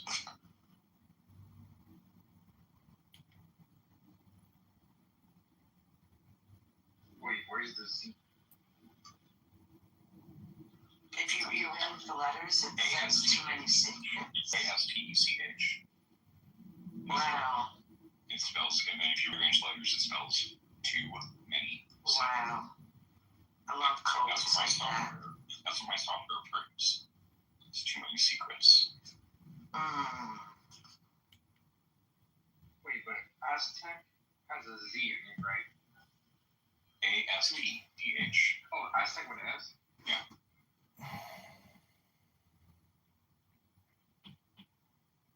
That is cool stuff. And that's what my software proves, is my software proves that there's too many secrets. Because it makes all languages and all bugs in all languages opaque. And it's about to break shit in really big ways when the right people get their hands on it. I mean, is it fair to say that it's like hacker software? Oh yeah, it's more than a hacker software. It's like the nuclear weapon of hacker software. All right, I'm reporting this conversation to the FBI. I'm sorry, but it's now my. They're gonna know about this. Trust me. Look at CM got a kick out of that. Do you even have the FBI's phone number? Well, I have corresponded with Cash Patel and reported multiple clubhouse rooms for potential, terrorist activity. Do they care? Yeah, they did. They did a They're knock. gonna want to know about this. They did a knock and greet. Yeah. The former head of the FBI or the Department of Justice, Rod Rosen, I think his name was. He was at some kind of like Bloomberg conference or something about technology and law enforcement, and he said he did like a Freudian slip, and he's like, we can backdoor any cell phone anytime we want. So there is no such thing as cell phone security. I mean, if they want in your phone, they can get in your phone. It's and download everything that's in it. So there's no security or privacy. And so I'm just wondering, can you use your software to essentially get into people's cell phones? Yes, you can use it. What's more is you would use it to break iOS. You'd use it to find a zero-day exploit in iOS, just, with a couple of keystrokes and maybe a half hour of work, right? Okay, you can break into mine. Because I have a lot. Sorry. All the iPhones, not just somebody's iPhones, but all the iPhones. I have a lot. And that's why I said nuclear grade, right? Wasn't that like a thing? This was like 10 years back. There's this case. There's like an actual terrorist that they caught. They couldn't get in his phone. He had iOS.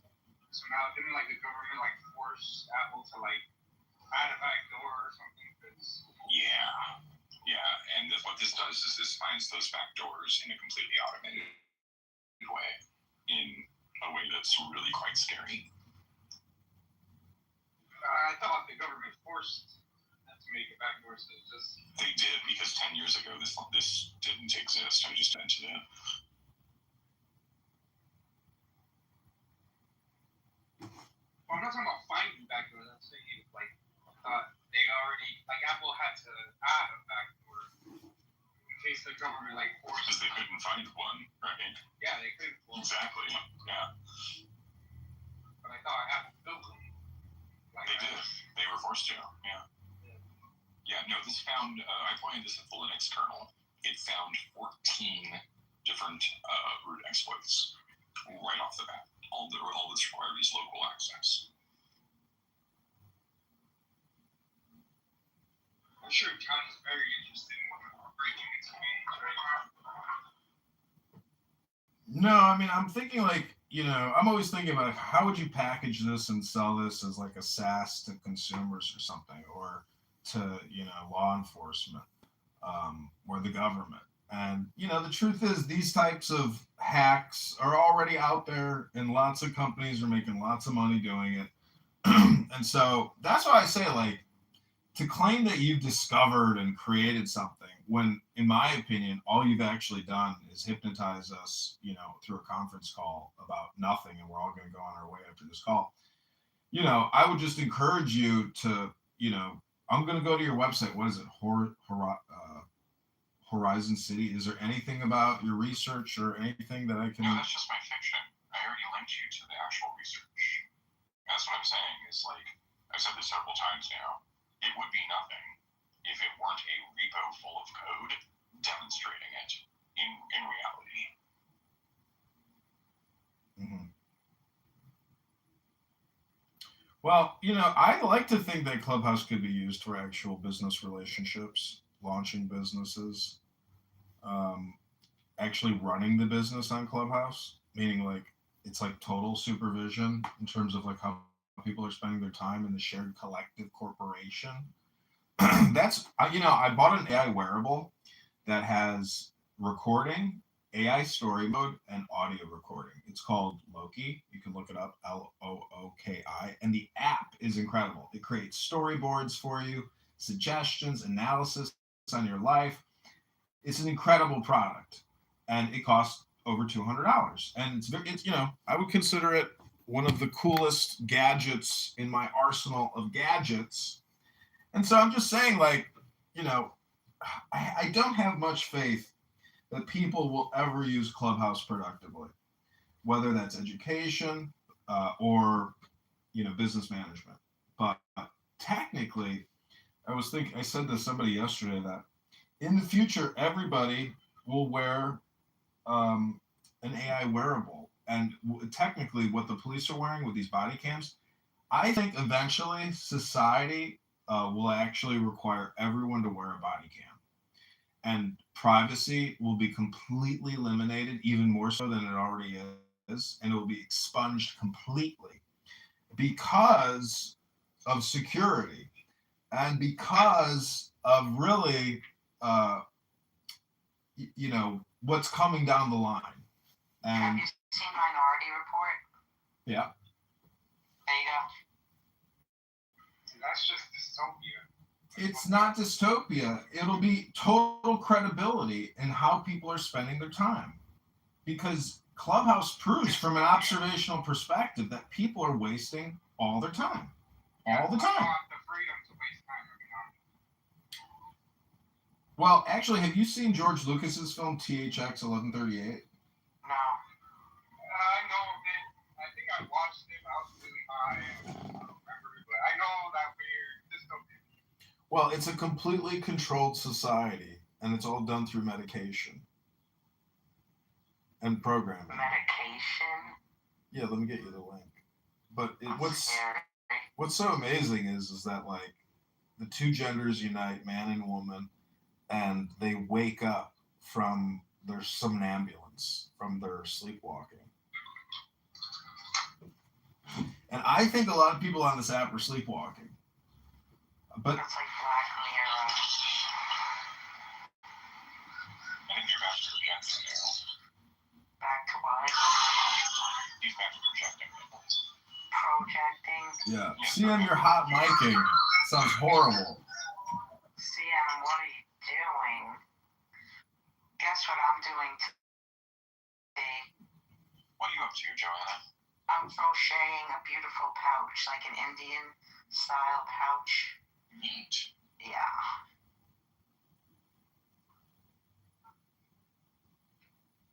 Hey, I got your oil change up. Full gas tank. Right. Hey, John, you there? Mm-hmm. Hey, John, can you, like, tell us the truth? Are you on any government watch lists? Like, can you board airplane? I don't know. I haven't flown in a while, but last time I flew, I've never had problems. What? See, the thing is, I'm based on people's activities here on this app. I know I've been reported multiple times to local police. I could have told you that. Yeah, to local police and FBI, but no one has ever knocked, never received a letter, never received any kind of communication. And so I think that, you know, when people look me up and they see all my videos, it's really no different than what AOC is doing or what Mamdani is doing. All these people do is create videos all day long. And so if you look me up and you watch any of my videos, and let's say you see yourself on my video, and then so from the law enforcement perspective, when they do their research on me, and let's say they spend 20 minutes, 3 hours, or 100 hours watching my videos, they will see that I'm really just like in a recording studio. And, you know, I'm not actually a violent person. I'm not a psychotic person. I'm not a neurotic person. I'm not a schizophrenic person. I'm not an illogical person. I'm not even, in my opinion, a mean person. I think I'm a hypocritical person, and I think I like to mock people, but that's not against the law. And so when it comes to, mockery. I like mocking people. And when it comes to the First Amendment and freedom of speech, it's pretty interesting. I should just ask Grok, like, what are the actual words and sentences that are so controversial you can't say them, and therefore this is what the First Amendment is actually referring to when it's talking about protecting speech? Like, what are the actual specifics? Like, what, and then what is the context of those specifics? So it becomes so complicated to try to figure out freedom of speech that when you try to exercise freedom of speech, that's why I asked you earlier, are you what you say you are or are you what you do? Because by recording what I'm doing, I'm actually creating like records. And I just find it so amazing that I have the ability to make like unlimited recordings and live stream it and store it at no cost to myself. So in a way, I'm actually a scientist doing an observational study of myself. But when I'm observing and studying myself, I'm also observing and studying all the people that I'm communicating with, whether it's passive or active, group or crowd. There's like all these, see, communication theory, and this is why, T here in his universal key of semantic programmatic, non-distinguishing capability. It's really, we're all trying to say the same thing, which is, nothing. Hello? So yeah, I guess your recordings will serve as an alibi one day, right? You ever get in trouble?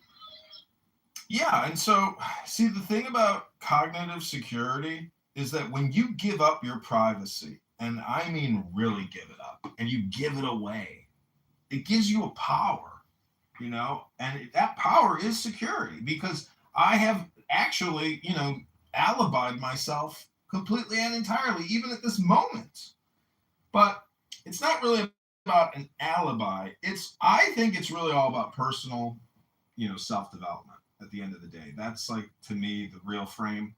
Because I could go to a local church, I could go to a local Freemasonic hall, I could go to a local bar. And really, each organization, has different purposes. Like the lodge and the church is really about personal development. The bar is really about entertainment. Clubhouse, for the most part, is all about, entertainment. There's no education. People claim, oh, I come here to learn.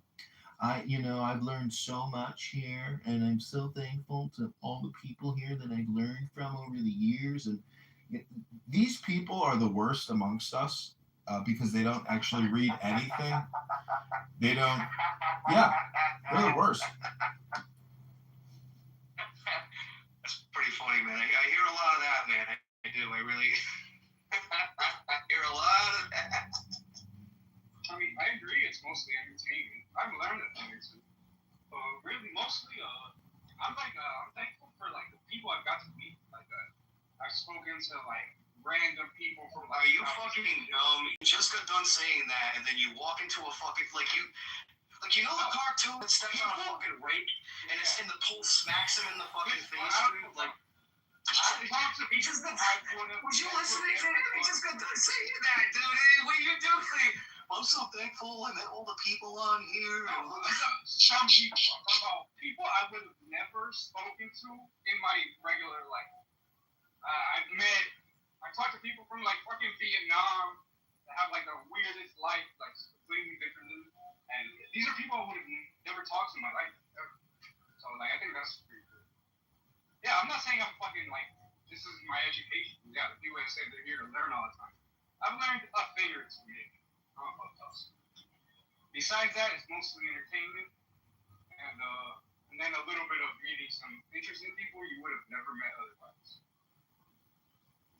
Well, I've like created a lot of websites that have made, small amount of money, not a lot of money. It's really just a question of like experience, objectives, what do you really want to achieve? But this app is like a casino. If you go to a casino and you sit down in front of a slot machine, it costs you money to get the dopamine creation from that machine. It's just your cell phone blown up in front of you. It's a big screen, and you're putting money in. Logically, you're not going to get a positive ROI. You're going to get a negative ROI on every dollar you put in. That, everybody knows that, but yet they still sit there and play a video game and lose hundreds of dollars because that software and the lighting and everything works in unison to essentially manipulate you and hypnotize you to keep reaching in your pocket for another $100 bill. And so Clubhouse is technically the same thing as a casino slot machine. And thus, you have to really realize that it is a form of hypnosis and manipulation, but it's not costing you anything. And that's the big... You put in time instead of money. Exactly. But philosophically, the one thing to really understand is that time is just a concept. And so it's what really is your opportunity cost or your choice. This app restricts your other choices of things to do. Like now I could be outside working in the garden. I could be at the gym working out. I could be in my living room reading a book. I could be downstairs doing this. I could be at the grocery store. There's so many things to do and choose to do other than to come here to engage in a communication. And that's why I say books are really the software programs of your life. And you can use this app to project those books. And the dialectic experience, the dialectic therapy, the dialectic intelligence that comes from retransmitting a book into the interwebs is an experience that most people have never had. I try to do it every day. And last night, I heard one man on this app reading from the Vedas or some kind of Hindu spiritual book. And I was like, one man reading a book at midnight by himself, no one on the stage, no one even listening but me. And I said, well done, good job. Like, it's boring work reading a book by yourself, but the experience is actually very joyful. And the next day, you don't even think about or really remember what you read, but it's still there sitting in your subconscious. And if you recorded the experience, it's like confirmation that it's inside of you now. And that's the cool thing about reading is it's still sitting there inside of your personality after you consume it, because the brain had to actually create the neuron tubes in your fucking brain to do the comprehension work of what you're reading. So I just like recording it because I can go back and listen to it and relive the dopamine experience. And so I told, I think, what's his name, Mikhail here, just read a book for 2 hours and then come back to Clubhouse and play your audiobook of you reading a book for 2 hours. I'll listen to that. But I don't want to listen to you every day going on and on and on and on and on. No syllabus, no guide. Like, there's no summary. There's nothing. It's a horrible experience from the user perspective of listening to a cynic Mikhail for 8 hours. You see what I'm saying? It's so scrambled that as the user, you don't really get anything from that person. So that's why an audiobook is of incredible value to information, intelligence exchange, comprehension, etc. There's a 24/7 like Ron readings. I'm wondering at this point if you ever have anything original to say, John, or if it's just you constantly on loop for advertising your inferior complex on YouTube. Yeah, because I didn't agree with Paul's and just saying blind reading, like, this is what I said earlier. Like, you can, reading a smart novel does nothing. Well, he doesn't even do it. Like, I gave him something to read earlier. He had his AI summarize it for him and, didn't understand a word it said, shrugged his shoulders, and went back to, self-aggrandizing. Right? It's the most silliest thing I've ever seen. That's why it's so funny. It's so silly. Yeah, it is funny. You do say kind of funny stuff every now and then, one little interesting thing. But if they do listen to you long enough, you're going to loop. Have you noticed that? Yeah, I agree with you. And that's why I like to read books. Because, I find, I just infinitely loop about reading books, but I'm not reading the books. So, you ever notice that? How you actually don't read any books on here, but you just infinitely loop yourself, but never stop infinitely looping by reading a book? Yeah, I'm too busy writing them. Yeah. Well, what's interesting is when you read a book, it's the same thing as writing a book. It's almost as if you wrote the book when you read the book, because you're experiencing the book. And life is an experience. That's the great thing about books. And if you just write books but don't read books, and you use AI to write the books and publish the books and you make money, well, that's great. But by making the money, what you're trying to do is actually generate more leisure time.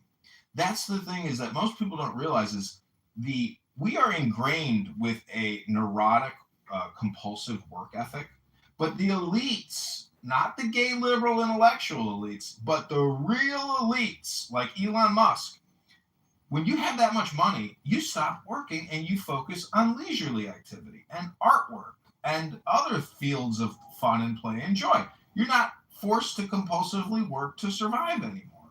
So what I am suggesting, gentlemen, is that if you should ever perhaps have the chance to be financially well off, well, then you will seek a life of leisure and philosophy and poetry and fun.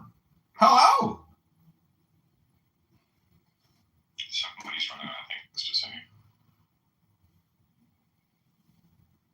I just saw an interesting video on this topic where they was like, what did ancient humans do when they were born? And they actually had a lot more free time than we think, right? I was thinking like, hey, they had to dedicate their whole day to like survival things, but anthropologists said they may spend maybe 3 to 4 hours in terms of survival stuff, but the rest of the day they're just like doodling on rocks and stuff like that. It was kind of interesting. It depends how far you go back. Yeah, once we went back and forth,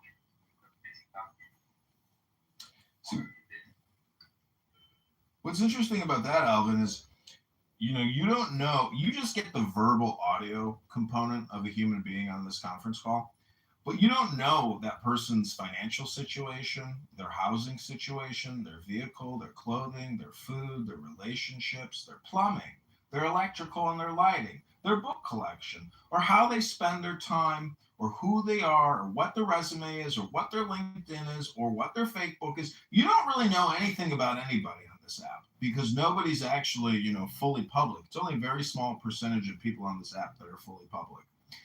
And even if you're fully public, if you don't have anything published or posted, well, then you can't really express yourself and tell people who you are. And so guess where that leaves us? It leaves us with propaganda creation. And that's really what a lot of people are doing on this app. And AOC does it. AOC is the best example of propaganda maximization and ruthless optimization, because she really is going to throw her hat in for the presidency. At this point, there's no reason not to. It raises your credibility and your social media standing, and she already has so many followers. I dated a girl who, in my opinion, was so addicted to AOC that even her mannerisms were reflective of AOC's mannerisms. That's how much content she consumes from AOC. When she watches AOC do her cutesy little live streams about the work that she did for that day.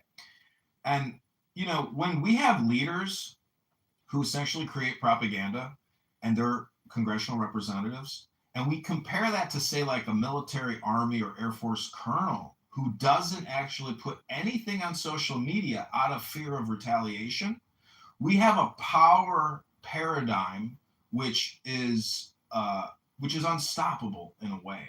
And so we have created really like an elitist social media, intellectual, Democrat, liberal, industrial complex of content propagation, creation, where every major leader in the Democrat industrial complex, all they do every single day is announce a new holiday for that day, or a new week festival celebration of this or that. It is there's no prioritization. They don't care about your property taxes. They don't care about the fact that. Would you agree though? Like the whole point. What's going on, Dino? What's up, man? Good. Yeah, the Alistair, like, isn't that the whole point of being a politician? Like, isn't propaganda one of the tools? Like, it's like kind of showing up. When you show up, you don't bring a knife to a gunfight, right? So if everybody is using propaganda, it's kind of like you got to fight fire with fire. So I think it's an area that if you want to be a successful politician, you're going to engage in spin and you're going to engage in some kind of propaganda.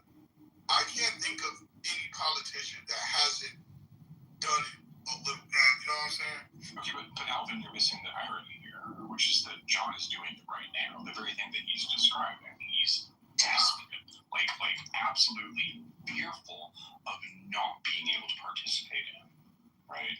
That's the irony of what's going on right now, that you swing completely over your head.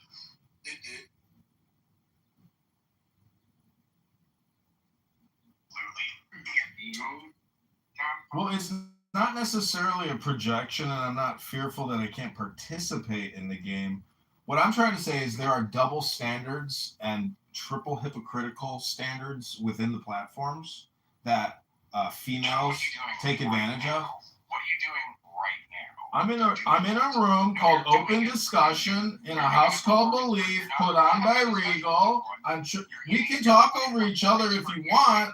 I'm more than happy to talk at the same time as you, because earlier you accused me that you talk over me and that I talk over you, and we're doing that thing again where neither of us will give it up, and so we just keep talking. That's all it is. I just performance for YouTube, but it's boring.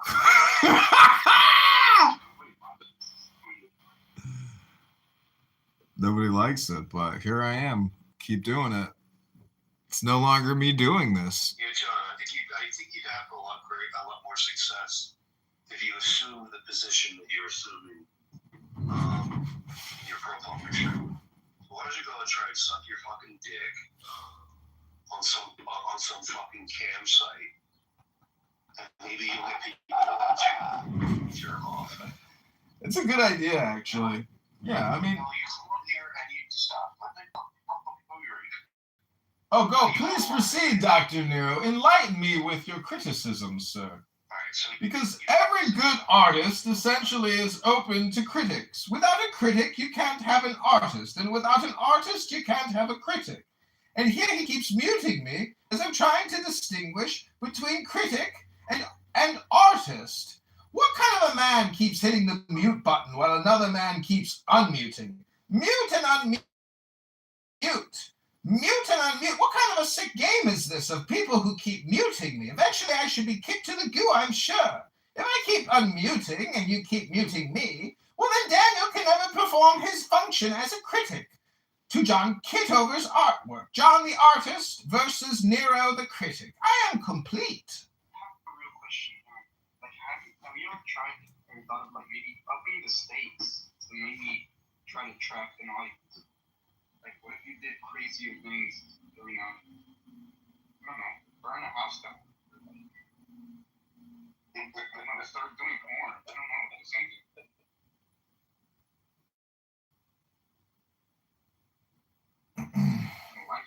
So what you're saying is you are suggesting that I modify my environment instead of just record my environment?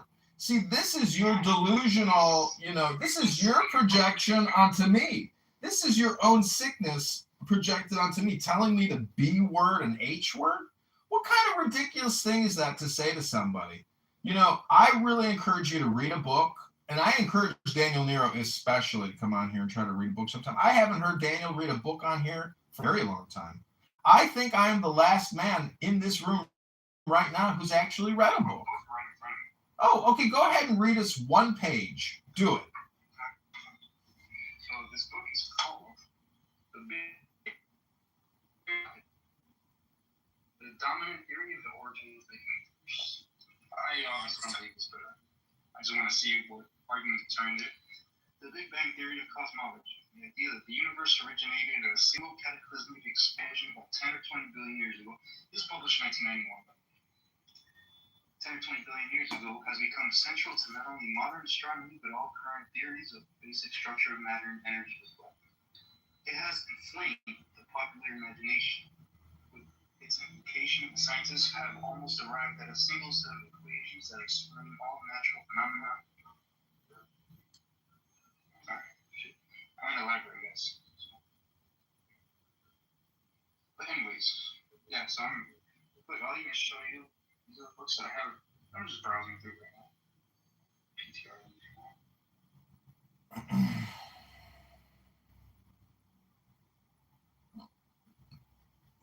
Actually, they are my PTR. So I was just showing you guys the kind of Well, that's close to reading a book, but that's not quite reading a book. Reading a book requires one sentence after the next. And so I'm just wondering, can anyone here actually read a book anymore? Or can people just take pictures and talk about reading books? Can we maybe turn this open discussion into a book club? Hello? You're freaking yapping. Again, I gave you reading material. You handed it off to the AI to do the thinking for you. I wasn't impressed. You know, I actually have a couple gay friends that often tell me, I'm not impressed, John. And then they say, I'm still not impressed. And I go, well, I'm not impressed that you like sucking dick and taking a dick up your ass or putting your dick in another ass. It's weird that you brought up sex. Like, I'm just saying you reminded me of a gay friend who told me that he wasn't impressed. And so, you know, I said, and then he said, I'm still not impressed.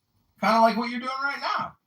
I'm just wondering, if you're an elite liberal, gay, homosexual Democrat, and I mean elite liberal, intellectual, gay, homosexual Democrat, and if you're a Black American on top of it, that seems to be the most sacred thing in reality today, is a gay, liberal, intellectual, Black, African American Democrat.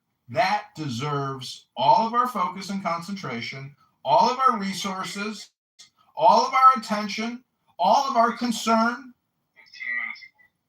All right, well, you know, look at the title here. I'm just trying to, you know, stay on topic.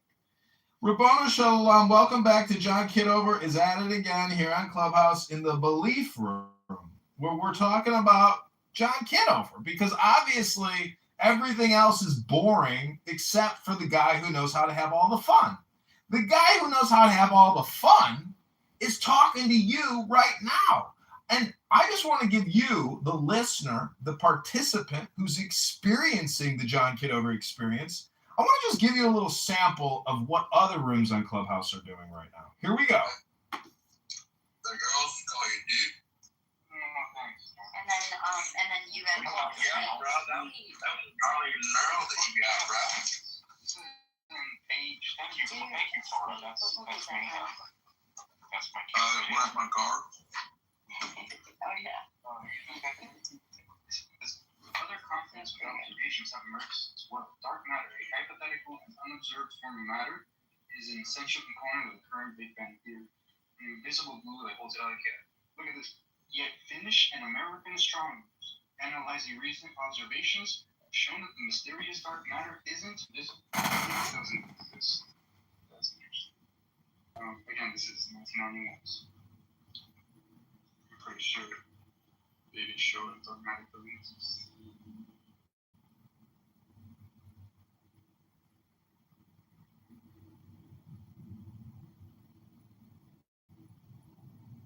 John, you done going nuts, dude? Or like, what's going on over there? Well, I would like to read a book. And, you know, when I read a book on Clubhouse, I like to think that I'm writing the book, you know, for the first time. And I'm actually reading for you. So all the people here who just want to talk all the time, if you'll take this moment to enjoy this experience and use your ears instead of your mouths, because so many of you are so good at using your mouths to suck. And, you know, I'm not impressed with you. That's the thing I don't think you get. When you say you're not impressed with me, that's me saying to you, I'm not impressed with you. Don't you get it? Don't you know what projection is? Don't you get projection yet? When you say, I'm not impressed with you, that's you saying you're not impressed. You're not impressed with yourself. That's what you're saying. You realize that you're actually out of and desperate to not be seen as stupid. And that's why you're doing this. That's because you're not capable of operating at this level. John's on another level today. John, you're taking your stick to another level. It's because we're doing intention.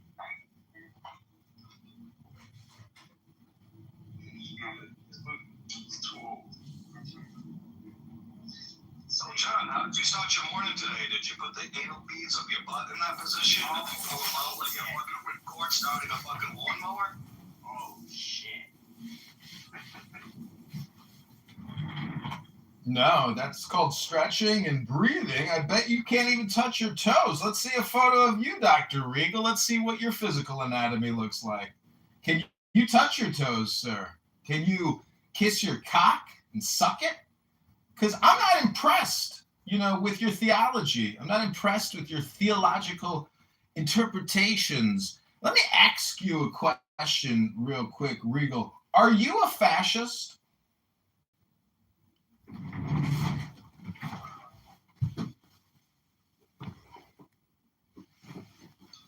John has that photo because yesterday Sabu and Nargis were complimenting him on his yoga.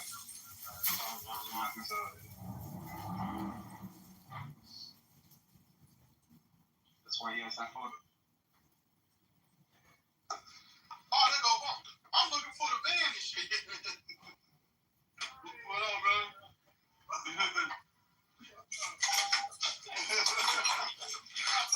Hey, what's happening, man? Nah, bro. And Jordan. Hello? Hello? Hello? So, John, did you get all the butt hurt out today or what? John's on another level today. He's reached new heights. No, I'm pretty sure he gets everything. It's because me, Joanna, and T, we're here just talking to me for a little while. All of a sudden, a bunch of people came in. But once Carlos starts talking, that'll be the end of that. So I'm just waiting. See, what I find interesting is you guys are critics to my artwork, but as we have discussed earlier, this is an entertainment app. And if you don't find me entertaining, well, that's your right and privilege to say you're not impressed. But I am not impressed with your lack of impressiveness. And when you say you're not impressive, that's your inner monologue saying, I am not impressive. That's your projection onto me, the guy in the PTR sucking his own cock while doing a yoga pose, drinking the semen out of my testicles and putting that semen protein in my stomach. It's a self-protein stimulating system. Actually, have you ever seen a whale emit its sperm into the mouth of its calf? It is a sperm fluid of incredible density, so thick and viscous that it actually travels through the ocean salty water. And look it up. I saw the video yesterday of a sperm whale ejecting its sperm into its calf's mouth in a perfect stream of fluid.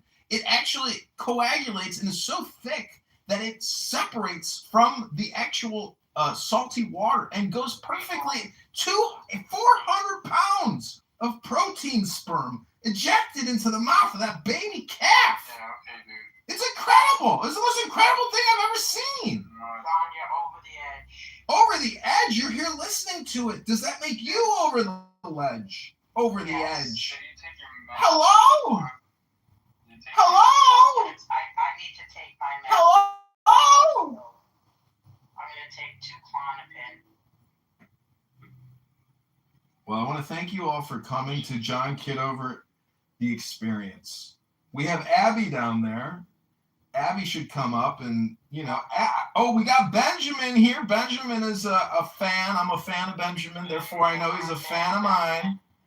Benjamin here's got great insight into the elite, liberal, Democrat, homosexual, intellectual, the intellectual, elite, gay Democrat, the elite, intellectual, liberal, who's got the plans and the ideas for the future, like Breyer. Many of you know Breyer on this app, that elite, liberal, intellectual professor who absolutely knows how we're living in this horrifically racist society that completely disparages, diminishes, and destroys the lives of minorities, of immigrants. Hello? You're getting a really good crowd, John. I like this. Keep it going. CCM, what am I going to do when you tell me to take a breath and Joanna says keep it going? And Regal here, the super mod, is just letting me go and go and go. No, let him go.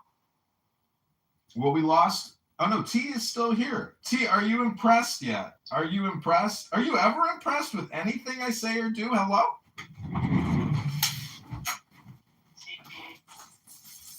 my friend. And he has a room called T Reads, if you're impressed with that. It's a place where he reads. Yes, where I read my book. Yes, it's where he reads his books. So there you go. He actually has a room called T Reads on Clubhouse. That's impressive. John. Hello? I was accusing people of not reading. You can't accuse T of not reading.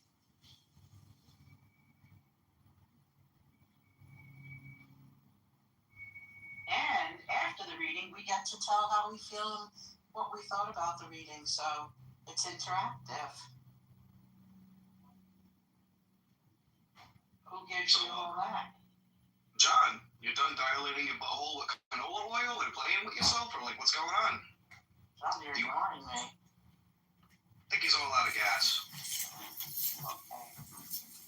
Oh no, I'm not out of gas. We're just getting started. How long can you last? That's the question. How long can you endure the John Kitover experience? How long will you sit here and listen to me talking, putting my words in your ears and your brain, and you question yourself and you say, why am I listening to this guy? Why do I keep listening to this guy yelling in my ear? Why can't I make better choices and choose what I'm doing with my time? Why the fuck am I listening to this guy? I got things to do with my life.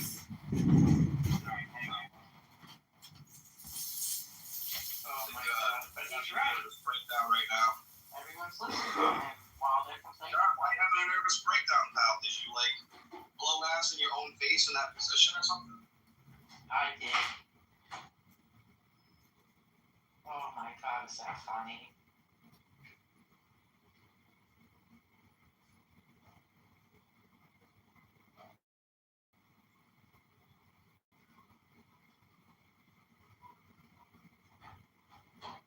And the people shall listen despite their objections. They are still here. Maybe this is the Big Bang model. It's like undermined and contradicted by assumptions and predictions. That its age is only 14 billion years. And nothing can be older than this. Yet in 1986, astronomers discovered that galaxies, both huge agglomerations, billion layers across, such mammoth clusterings of matter must have taken 100 billion years to form. So just as in geological theory, which sought to compress Earth's history into a few thousand biblical years, few thousand years, crumbled when confronted with the eons needed to build up a huge mountain range. So the concept of the Big Bang is undermined by the existence of these vast and ancient superclusters of galaxies. Thank you.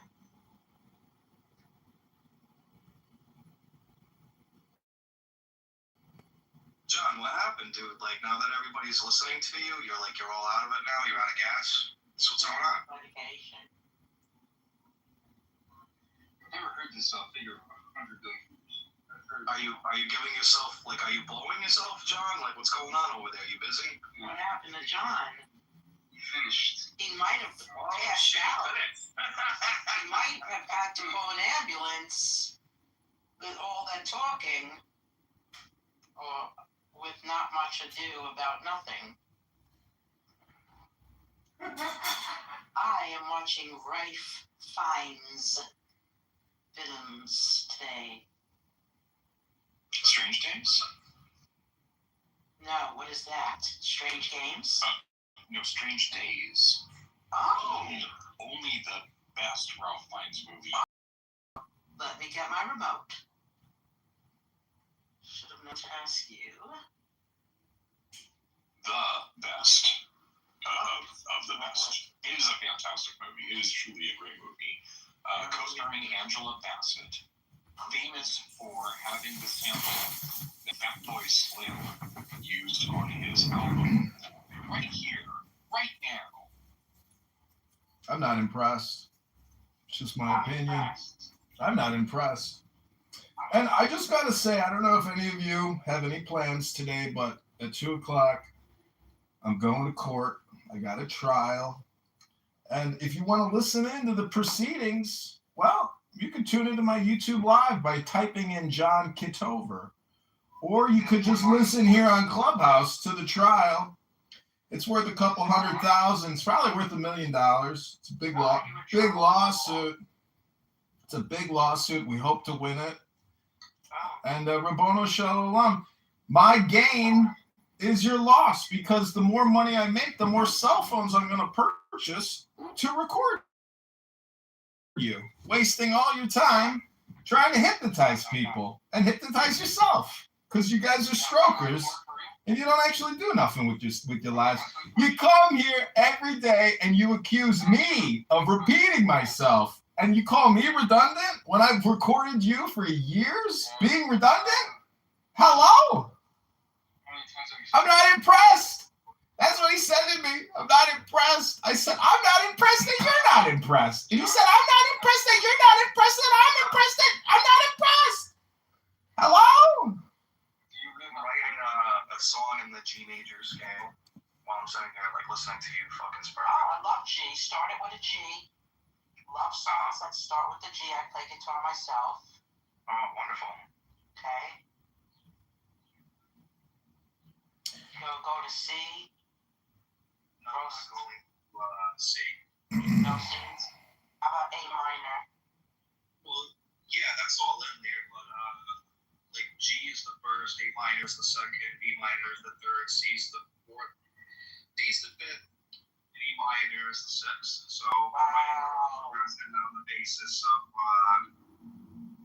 I don't know, maybe E minor, C, G, B, and then I guess the A minor. I guess the second note. No, I'm doing a E minor, C, G, B, and then it kind of goes into a tension type of thing in A minor.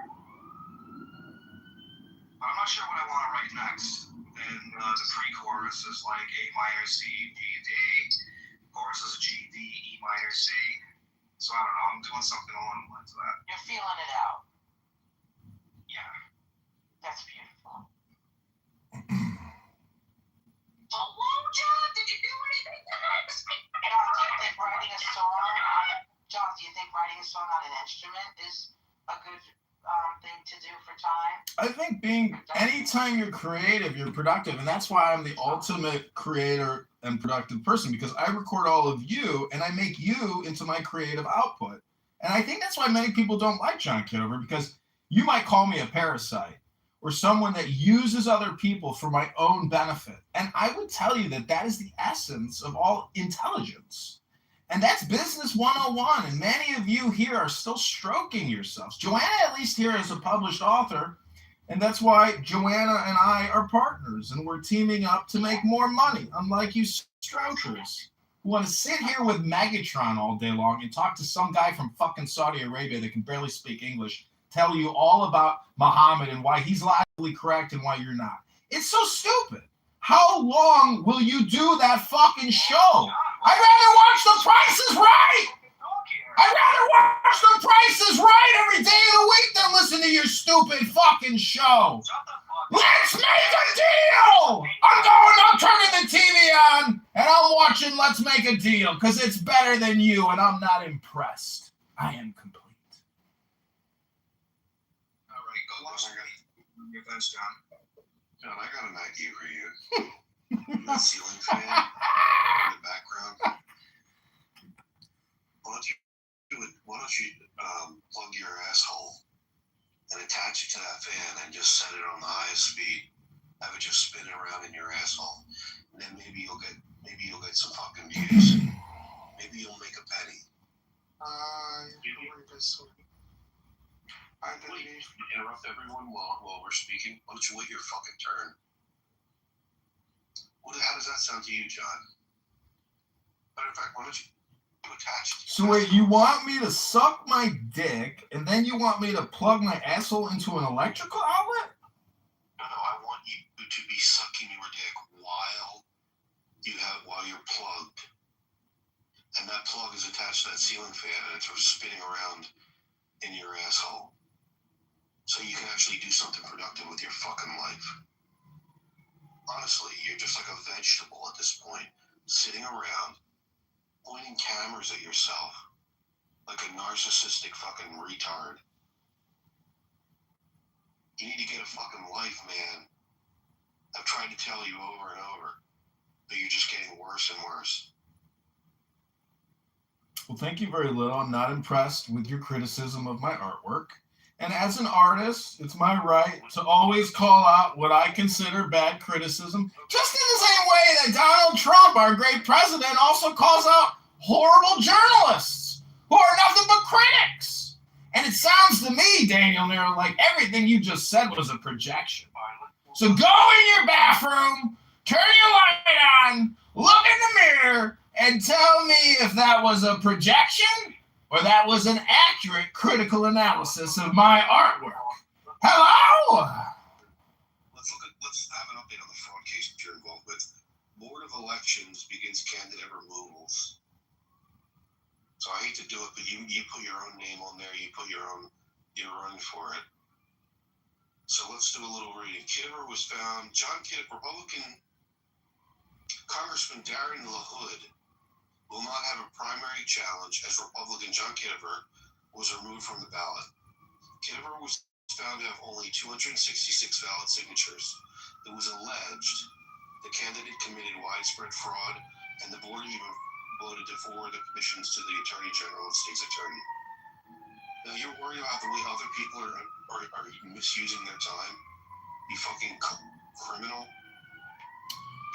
Well, we've discussed this over and over again at length. It's apparently the only issue you have against me legally, and it's not actually going anywhere.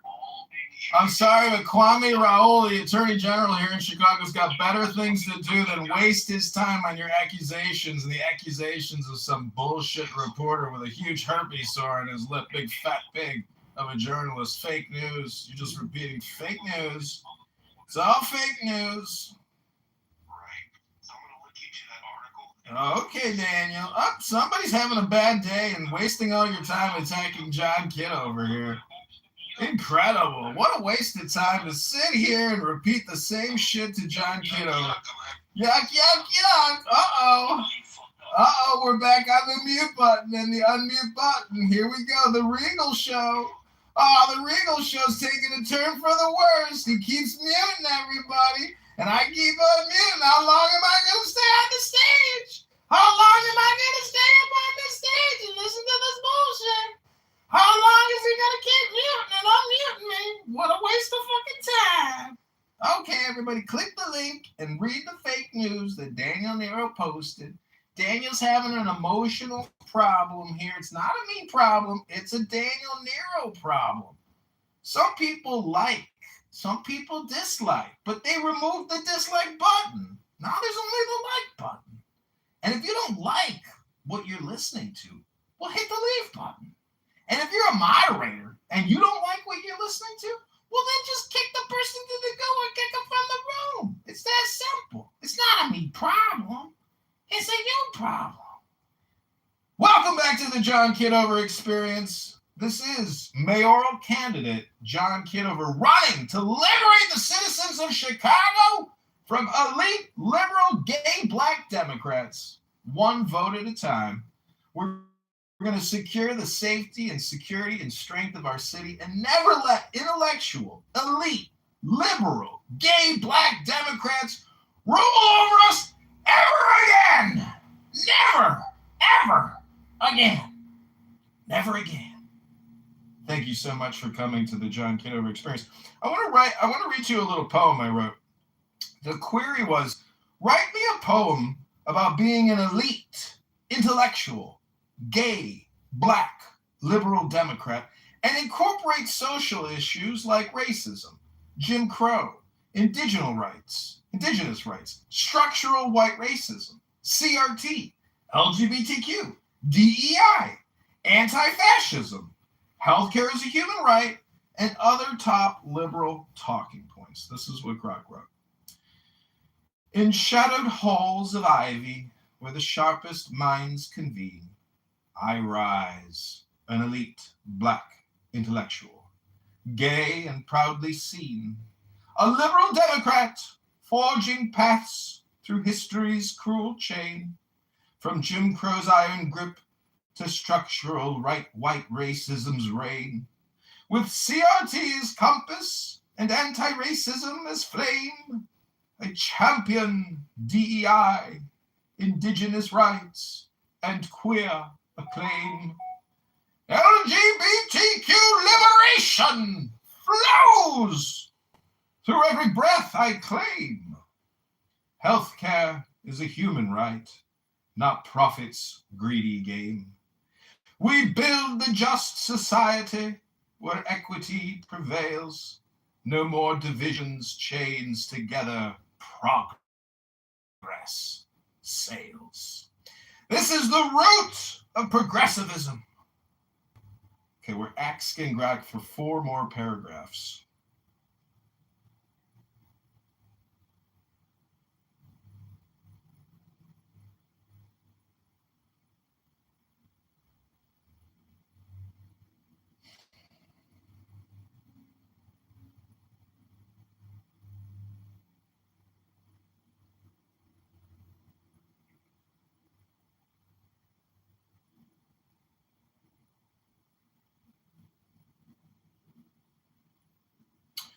Okay, welcome back to the John Kitover Experience. We've been attacked by multiple people here on this stage today who are not entertained with John Kitover's entertainment. Again, Clubhouse is primarily an entertainment app where a lot of people like to generate dopamine by talking to talk.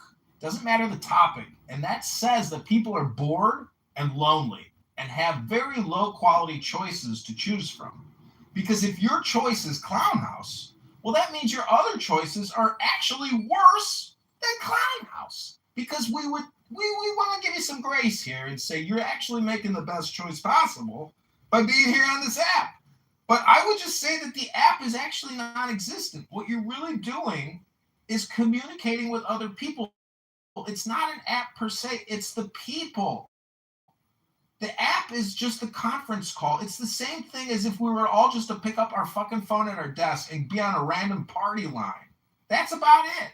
Because the automation of the brain is going to accept whatever fucking comes at it. So this app is all filibuster. It's all hypnosis projection all the time. And that's why we are writing elite intellectual gay black poetry. Because we're trying to break the experience that's being projected, which is being an elite intellectual gay black man. Because that is obviously what we're all working towards to protect in society.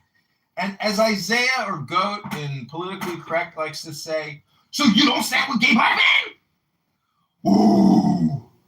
You don't support gay black men? Ooh. Like as if society was all arranged to support gay, intellectual, liberal, gay black men. Now, the opposite of that would be a log cabin Republican, which is an anti-intellectual gay Republican black man. That's actually the most interesting person on the app. But they never get any, stage time to talk about their political opinions and comments and criticisms. What was that? Look at Davey's profile picture. Let me see it. You got some great fucking stuff, Davey. That's great. That is a beautiful piece of artwork there. Wow. That's beautiful. I don't talk about this sort of stuff because I don't care enough about people to form these sort of associations. Why do you? Because I'm a politician, and that's the same thing as saying I'm a socialist. I believe in being social, not in an economic sense, but I am actually, I'm open to meeting. I like everybody, even hardcore gay, black, liberal, elite intellectuals. It's a perfect categorization of people that should be murdered. No. Flogged would be the correct way to put it. Never say murder. It's flogging. We just want some good flogs. Just a couple good ones to watch, the flogging. I have to tell you something. That's why I came in here. To key. You cannot, every time I refresh your repository, you can't do that many commits per day. That's insane. I've never seen one day 300 and something commits. Do you know, okay, why don't you commit, like, not after every prompt, but like every other prompt? How about that? Like, what the hell is going on there? There's no way. I'm sorry. That's bad version controlling. When are you going to actually go back to that commit there? A particular commit. Now it seems like it's just part of the sort of flow, the CI/CD flow that you're doing, but I have to stop you and say, hey, whoa, stop. This is a bad practice. Okay? But keep it up. You're doing good, brother. I've asked Grok to write me more poetry on being an elite, gay, black, liberal, intellectual Democrat. Let's see what Grok has to say.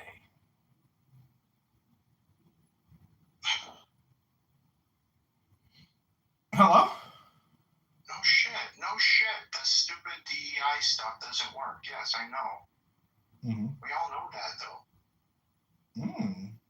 Do we really? Who the fuck actually thinks this is the case, that essentially having a diverse group of teams that is diverse in let's just say, some like non-intellectual way, right? So diversity by quote-unquote height would actually produce a better fucking basketball team. You like this is stupid as fuck. How about this? Anyone who agrees with this, I will put all my money down. I'll make a team, and you make a diverse team, and they can play in anything. And I will always beat you. I will always destroy you.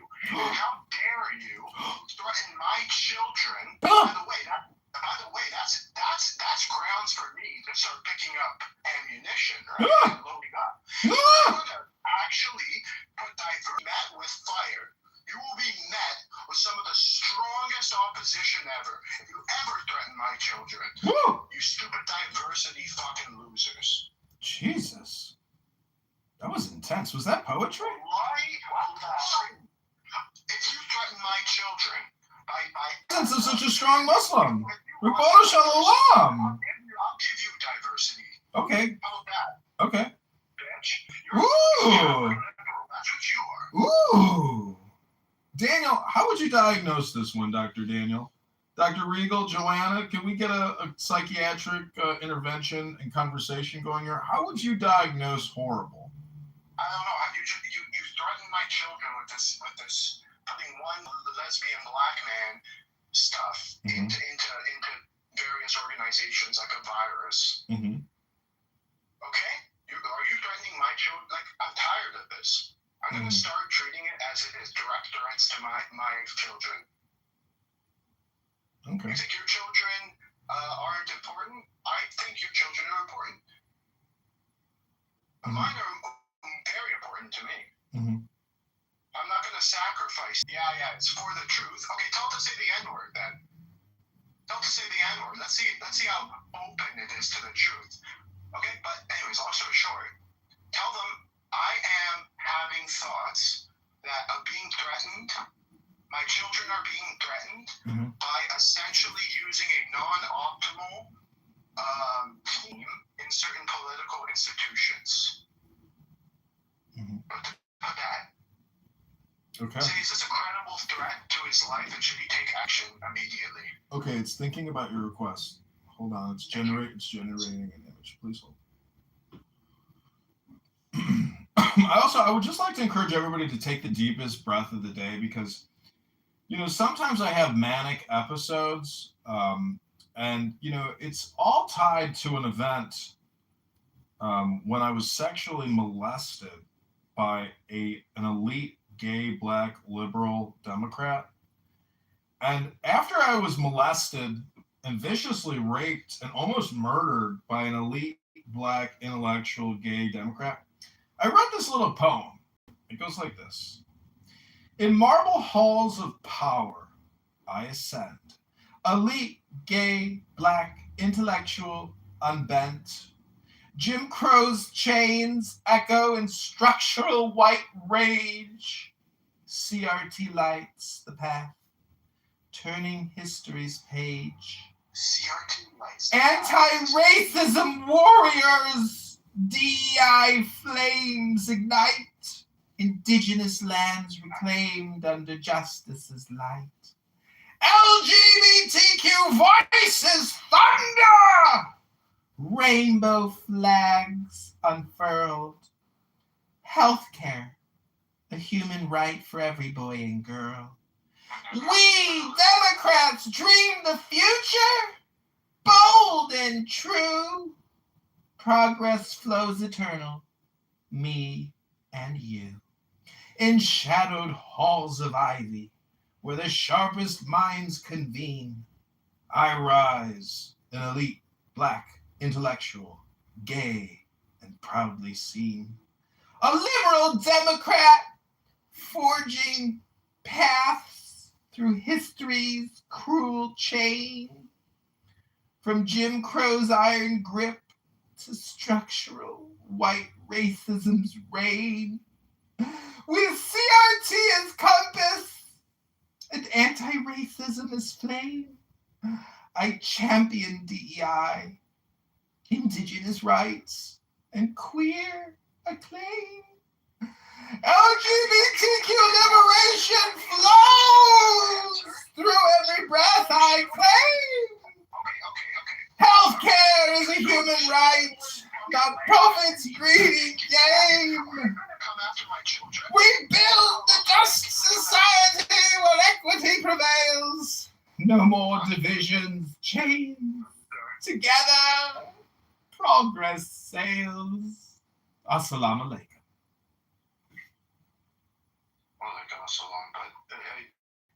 I knew you were going to say that! I knew you were going to say that! Hello?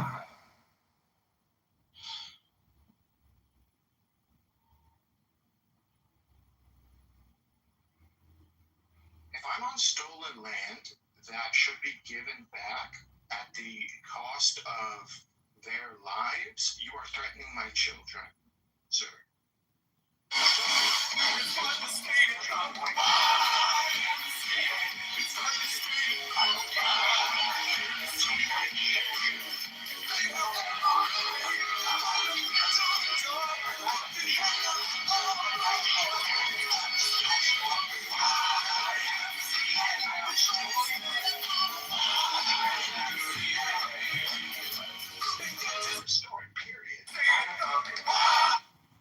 Hello?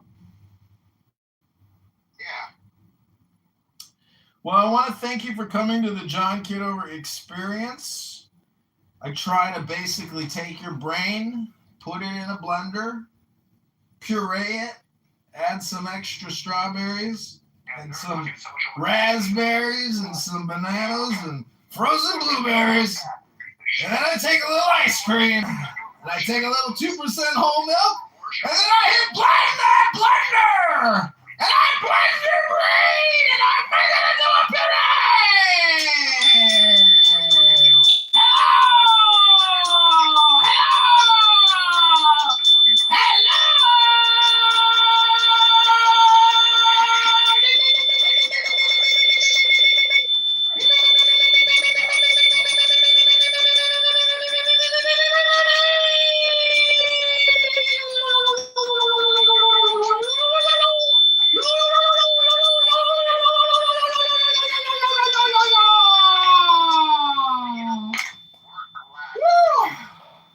That was a real good meditation, everybody. Wow.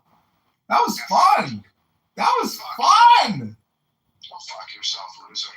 Oh, wow. That's not a very nice projection. Yeah, that wasn't nice. Yeah, but what he was saying was he threatened my children. He threatened to kill my children. Wow! What are you talking about? What a crazy movie this is. What kind of movie are you watching over there? What kind of movie are you watching over there? That's crazy talk.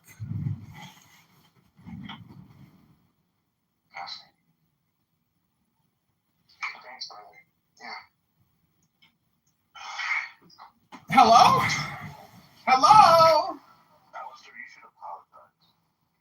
guys. I'm just putting on an entertainment show over here. Nice to you, to you, and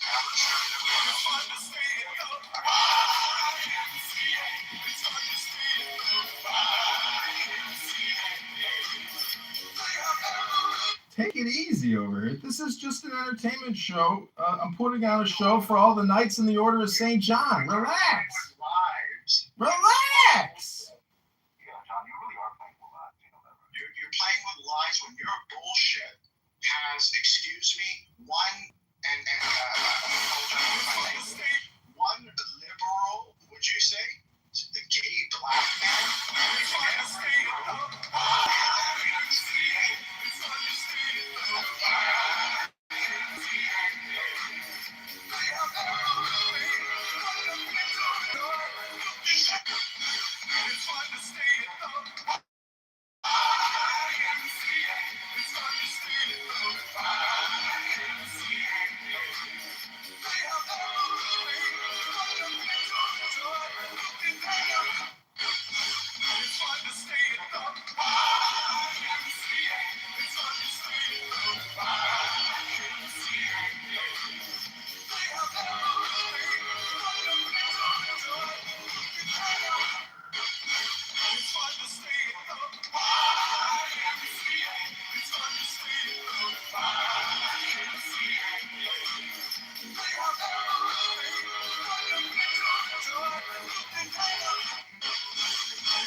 Why should my past matter?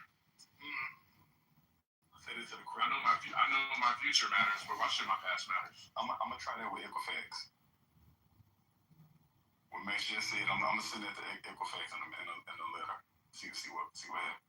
Oh, and we can add to this the fact that it has been determined, so it's not a matter of debate. And since we can talk both about white men and black men. So we know from studies that have been done that men have a far more higher favorable view of women than the other way around. That's a fact. It's also a fact that when we talk about the black men are the most progressive men of all.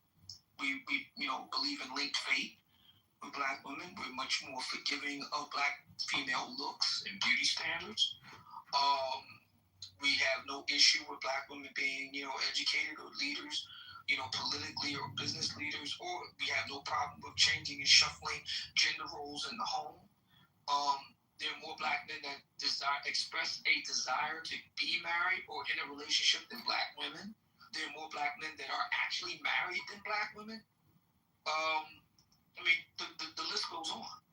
So it really does make you wonder if these ladies getting these ideas from, because they don't have any basis in fact.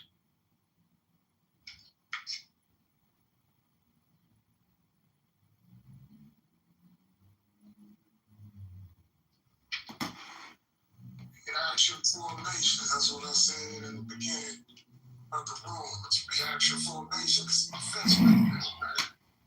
What are they defending themselves from? Well, I think you just said part of it early on in the room. Like it's this thing that the desire to control men. And a lot of these women, man, I'm not saying all of them, I'm not saying, I don't know the percentage, right? But a lot of you, the desire to control, man, listen, man, this is the reality of it.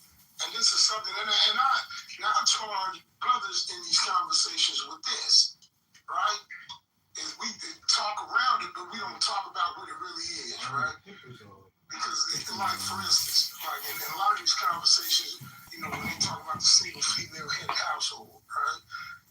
It's always talked about the effect that has on male children. Some of the effects. on boys coming up in these households, but it's never discussed what effect that has on little girls, man, coming out of those same fucking households. You know what I'm saying? A lot of those women, and I'm not saying this is 100%, but are socialized, right, to control and devalue men. And so you have to, then you have to think how that plays out in an adult woman's life. Yeah, a lot of these sisters, man, are looking for men they can control. And that the very thing they say they don't want is the very same thing that they not only that they look for. And so when a man doesn't fall, check this out. And I'll tell you, like this, you can see it on Clubhouse, right? You have many conversations with women try to define what manhood is and what men should be doing. How the fuck you know, sister, what a man should be doing? Hell, you didn't even know your fucking daddy. Your fucking father didn't raise you. How the fuck do you even have an idea of that? Yeah, you came out of a single female-headed household. You don't know up from down, right from left when it comes from that. But then men sit up here and listen to those sisters talk that kind of shit. You get what I'm saying? Hell, man, at that point, she's your mama. And there it is, right there. And you got a lot of sisters out there, man, lined up around the corner to be somebody's mama. So when they come up among, when they come in contact with men who don't play that game, right? There's resentment, and there's they're not a man. I think what manhood is, what manhood is defined by men who follow women. Take cues from women. That's what it is. It's that kind of shit. It's the resentment. Because, many times, because brothers are not doing or falling into whatever box that sisters say they think that some, brothers should follow, but the brother's not following her.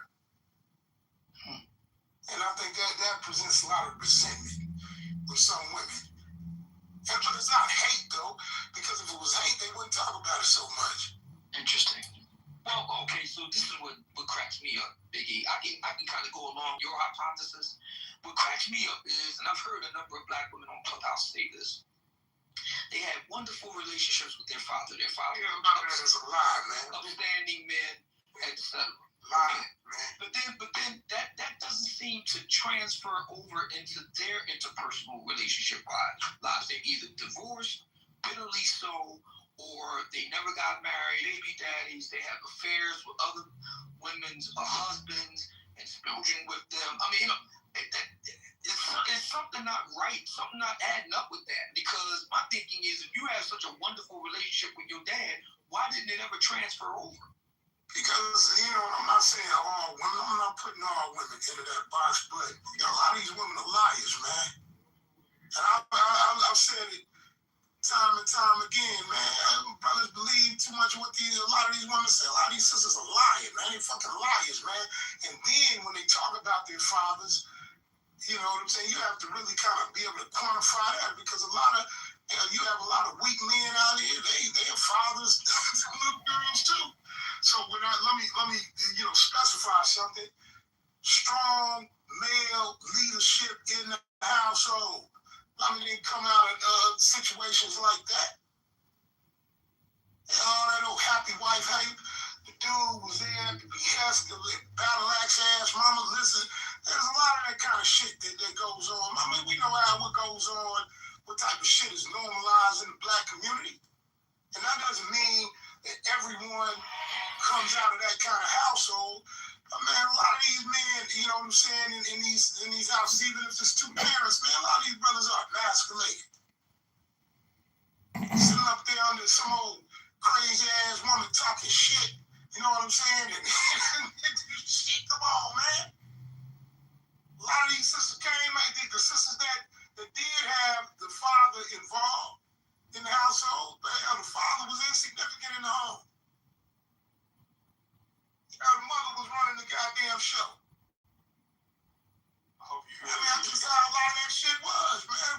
these folks, right? What you said? I was saying I hope Diego hear that because that's the babyfication of boys from their mom, regardless if the dad there. Babytization. Man. Build the beta. This morning,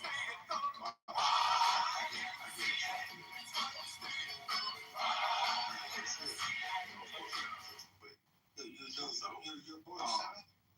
Yeah, my son's 7. So the boy, I'm sitting there My folding. son is 3 years old. That's dope. I'm sitting there doing laundry while he getting ready, and I need 5 hangers. Hey, I'll go get 5 hangers out your closet. Bring it back. This the Atlas house. Yeah. Make sure they need Boy, push-ups get and all 5 that. hangers. This the Atlas in Diego. He was technically right. He brought me 5 hangers with clothes on.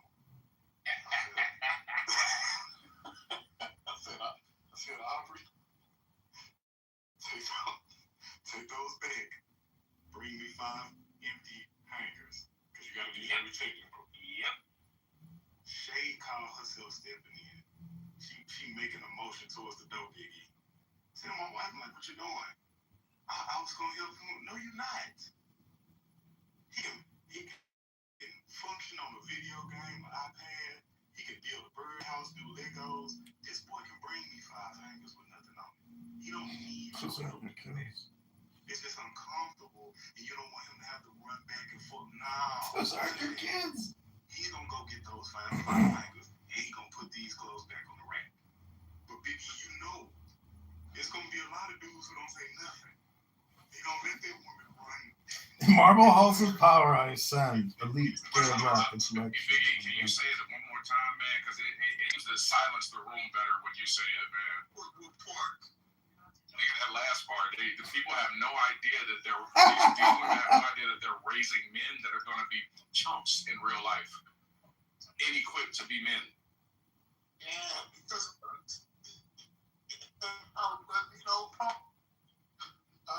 male figure in the house, father or father figure, male figure in the house. Yeah, man, 9 times out of 10, man, women gonna emasculate the son. I mean, and it's not, and it doesn't even have to be a conscious thing. Man, check this out. I have my best friend that passed recently. His son, unfortunately, is doing time. Right? The mother called me one day and said, can you call son? I was like, what's going on? She said, he's sick. I've been calling the warden, and the boy's in prison.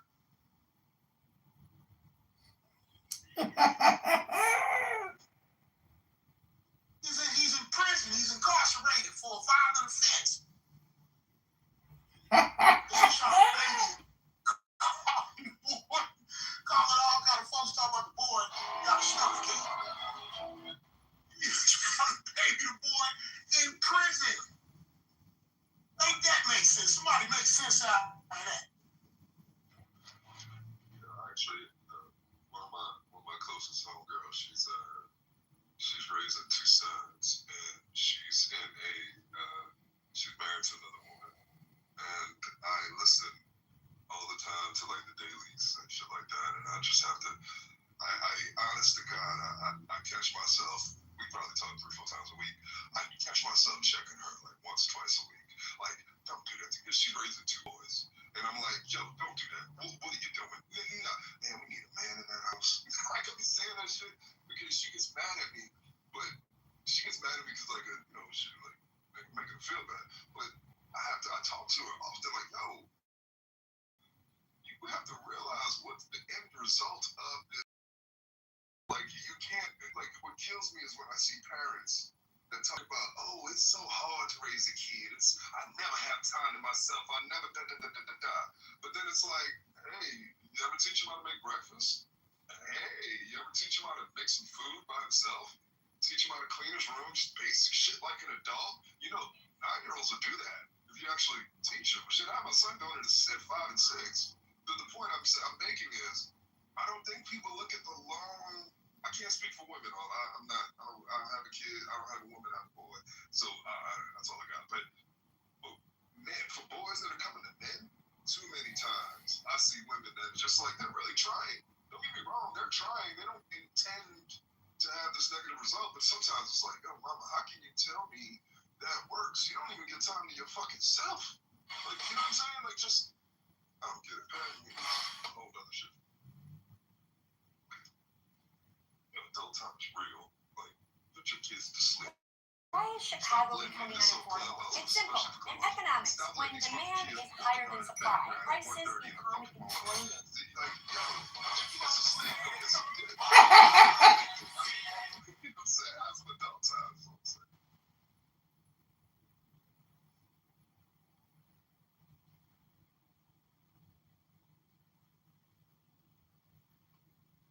Alright guys, do you guys want me to play you that audio once again or no? Let's start it off. Audio of your son being right. My son was not right. Let's stop this foolishness. He was right. Technically, he was right. Let's not. You know, Alex is in the room now, so it's gonna firm out right your son. Okay. He is not right. Let's not encourage foolishness. What am I being dragged into? Oh, you're about to hear it. Oh, you got Atlas and the son in here? Yeah, you sure you gonna play it? Hold on. Give me a second.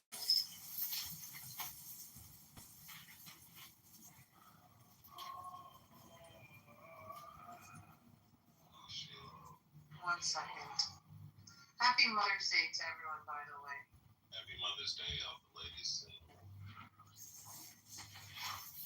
Why are you not posting me? What do I do?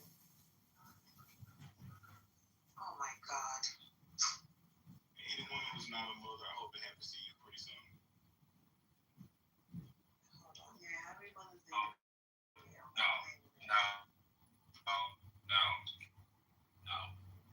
I'm next. Jarvis, I'm next. you can take that back. So many of them do. You know this. We're below replacement. They think I'm a good. No. We're below replacement. We need them. I don't care. No. Let them die off. I really don't care. I'm just interested. No. Alright, give me 1 second, guys. 1 second. I am. Do you need me to do it? Like what? You're gonna play it? I got it. She needs a man. Oh, I know. Okay, Alright. hello. What's music, mother? Alright, this is how right her song was. I'm sorry, Raquel is old, so she just plays music in the house loudly for no reason. So I'll be able to give you the cliff notes of what happened.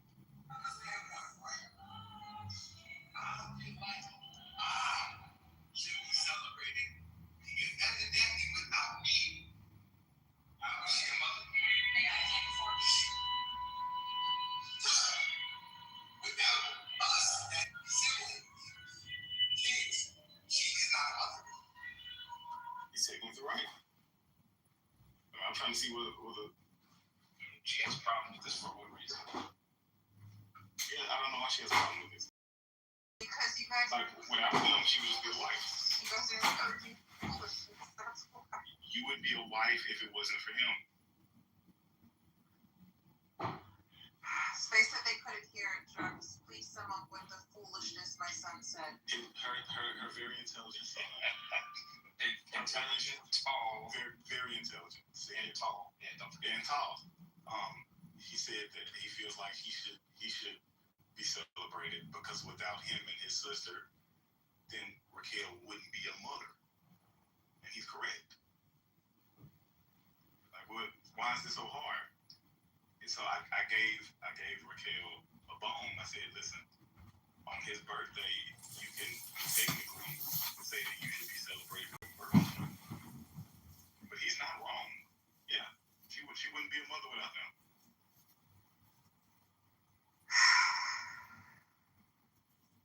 The foolishness that you guys are encouraging in this 14-year-old going on 15 is not conducive to his health before I have noticed how she's complaining when Diego, it was some 14-year-old boys that said Happy Mother's Day to his mom walking out the house to go hoop at an outside court. That was her Mother's Day. Wait, who did that? Raquel. Okay, can you stop? Raquel don't understand that some children out there, some mothers didn't get a home cooked breakfast for her children with balloons all on the wall, music playing, handwritten notes that was legible. They didn't get all that. What they got was, hey mom, I'm finna go. Happy Mother's Day. And that girl got in the car with her friends and went and twerked on headlights at stoplights. That's actually what happened. So she's sitting here complaining about having a heartfelt conversation with her children in her house that her husband pays for. While these women out here, what's today, the 11th? The light bill was due 4 days ago. She was staring at a past due, red lettered, past due MLG. No. It's light pink first. Light pink first. It's light pink first. Yeah. Yes, I'm paperless. I don't even get bills. So she's looking at a pink past due GNW bill on Mother's Day, and the kids left some shit alone. She's another murder mystery on Netflix. And Raquel is here complaining. I want to know, was the music intentional? Because Whitney Houston is great, but that was kind of interesting. I think so. Raquel posted a photo of her mom. That one was beautiful. She really was. I couldn't believe it.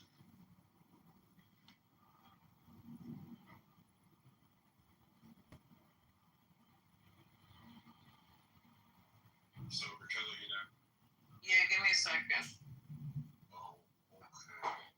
Diego didn't even talk to us yesterday. She was like, my man is out here taking me on another $1,000 dinner date between the two of us. I don't have time for you niggas. Because of the $1,000 dinner date for just two people is only Diego, Atlas, and Raquel can. That'll never happen over here. I'm telling you that right now. Don't even wish that on Shay. Well, that's exactly why. Remember, we just had this conversation. You thinking $30,000 a year, and I'm set anyway. Here you go again. Listen, I don't care if I got it. 1,000. You will do it. I didn't think so either. Atlas, I will police that plate. She eats me every day. It takes here's one of the things about those places. They have more white space than food a lot of times. But that's another story. We're not leaving till she finishes. We're not taking this home. You know, yes she is. That's how that works. You're not so bad. And she's not passing it to me either. So you're gonna finish that fillet. Lord. You'll be all right. I'm back, Atlas. I'm here. So you had asked the question. I was running some errands. Yeah. About why I don't think they hate men. Is it technically running errands if you're doing self-driving? Shut up. I'm just saying, like technically. We'll discuss it later. My point is, I don't think they hate men. I think they hate what she believes she has to be in order to be with that man. Let me say it differently. She's been told a whole bunch of mess by her mother primarily and the women older than her in society. And what it comes down to is she may have discovered that she doesn't have to be that, but she's also afraid of not being what everybody else would support. We have a lot of groupthink because there's safety in numbers. If I step out from them and be different, then I might die. You know, that's just how we function as organisms. So at the end of the day, I think she's doing what she thinks she has to do to survive. I don't think she hates men. But also, she doesn't know how to like them either. don't expect them to go quietly into the night. Like we expect some resistance when it's time to. Jarvis, I'm so sorry. It's starting again. You breaking again? What? Hey, please. You can have twins on Mother's Day. Please. You can be pregnant. It's okay. Please. It's starting again. I couldn't adopt. Technically, I would be a mother. It's about like morning sickness. It's starting again. But you could. But you did. Congratulations, Raquel. Shut it. I could adopt, and I would still technically be a mother. But you didn't, though. But yeah, and then those kids wouldn't. Jarvis, he's talking. Hear him. Because you got that kid, you are now a mother. And he's also right. He's also but I want you to remind what I said to you yesterday. No, Jarvis, you tell him he's there. Yeah, Jarvis, so I just want you to know, even though you're technically correct, when it's time for y'all birthdays, y'all would have to praise her for having y'all. So y'all celebrate her on y'all birthday.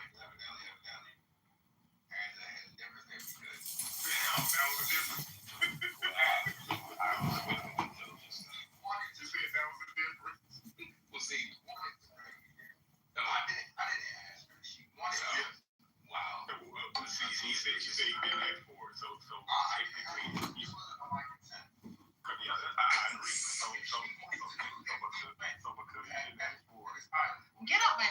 Just get up. No. So because he didn't ask for it, his birthday would be a day to celebrate you because you decided to have a child and you gave birth to him on that day. So that's technically your day to be celebrated. you know what's interesting, Jarvis, about this? It's my birthday. No, I want you to like.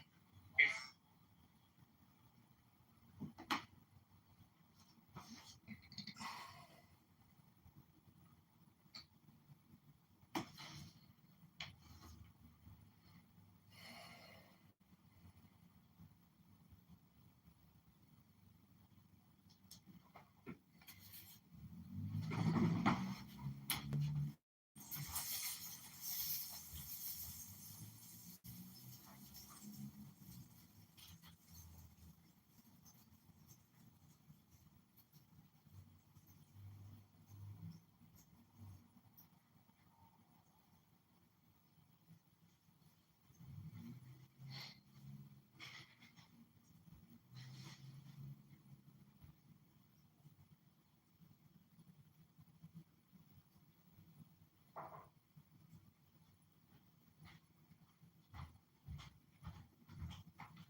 impressed, John. And then they say, I'm still not impressed. And I go, well, I'm not impressed that you like sucking dick and taking a dick up your ass or putting your...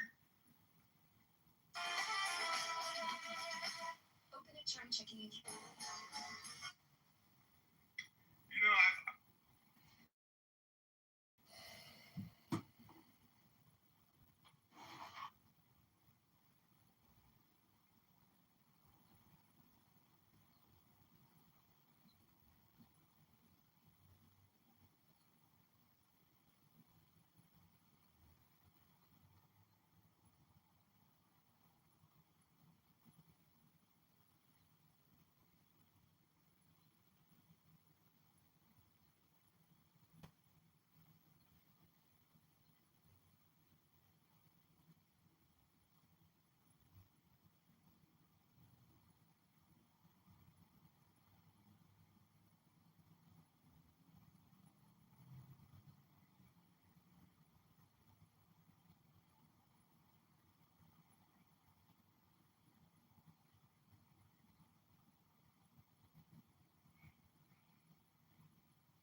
Joanna, when do you want to do the book?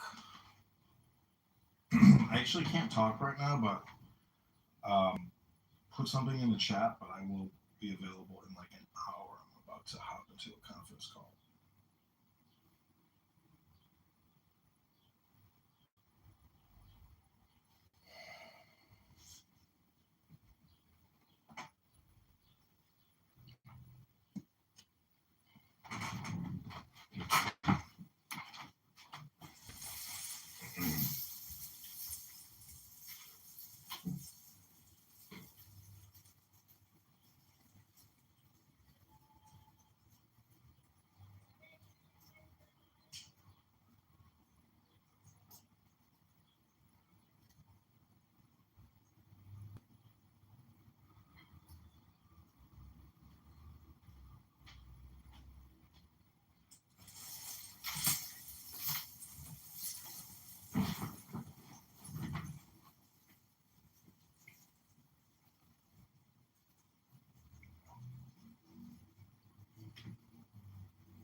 Yeah, Regal shut down that room.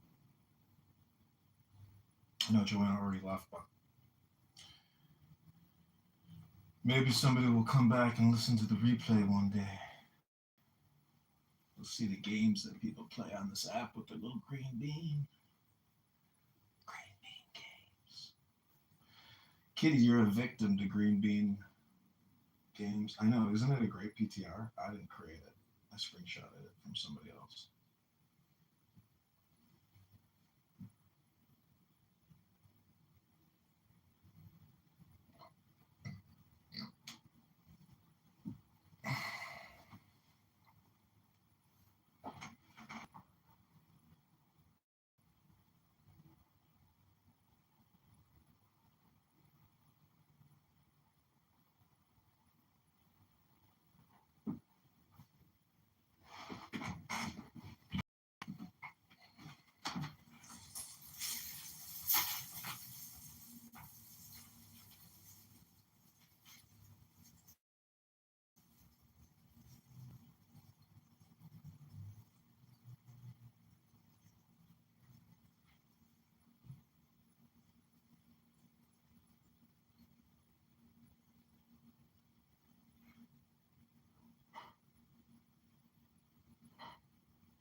Strike the master chord.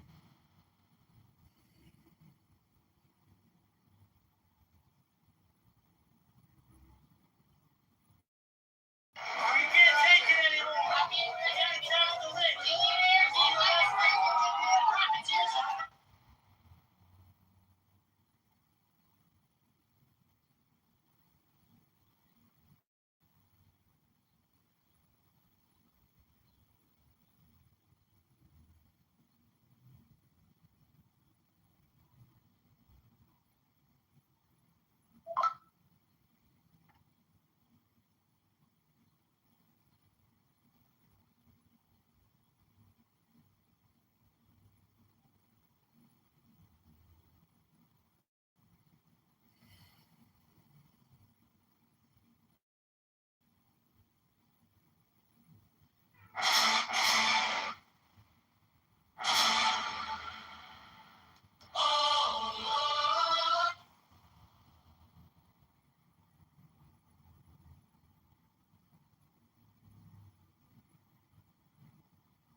Sorry, Joanna, can't hop in the conversation yet, but feel free to listen in if you need some elevator music.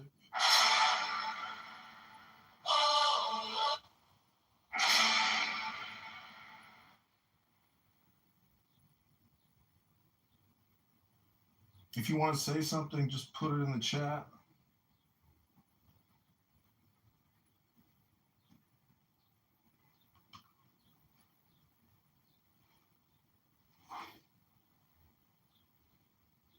Let's try to listen to a lecture by Maharishi. And this is my hair now. I'm so happy I caught this flash sale and stocked up on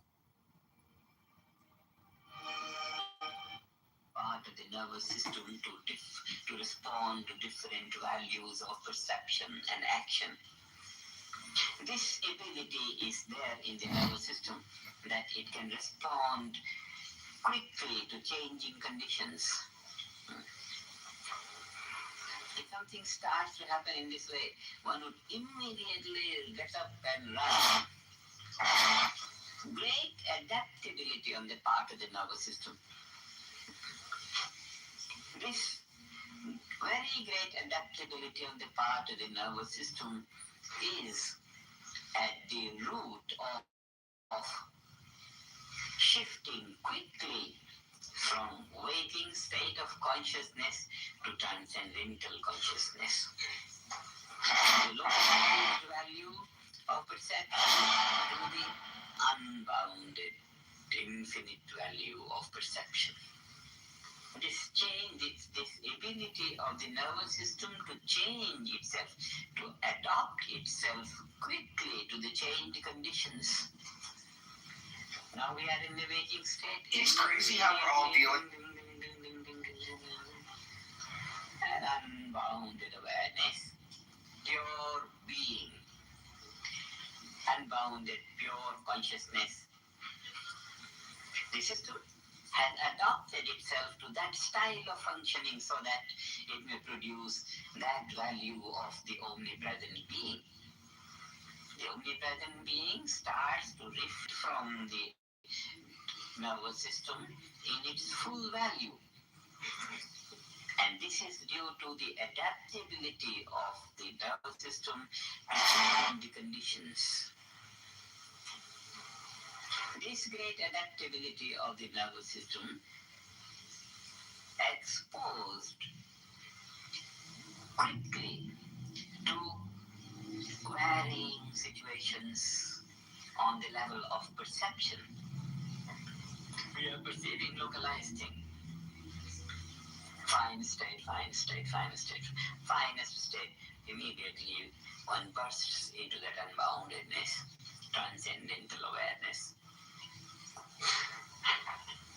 You know, immediately one gets to localized conditions. The entire chemistry changes, the whole structure changes, the style of functioning changes as mind shifts from transcendental consciousness to waking consciousness, quite in the similar way and quite in the natural way as the whole thing changes when the awareness changes from waking state to dreaming state or to sleep state. Immediately. Now, exposing the nervous system to quick variations in this field, waking state, transcendental state. Now here we are talking in terms of consciousness. We can quite comfortably talk in terms of the physiological conditions. A physiological condition, we expose the nervous system to a particular pattern of metabolic rate, so that waking state of consciousness comes. We expose the nervous system to another style of metabolic rate, and we get to transcendental consciousness. Shifting this style of metabolic rate, shifting this value of chemistry in the body.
Hey Beth, this is John Kitover. I haven't gotten a call from SSA, so I was giving you a call. It's 2:20 p.m.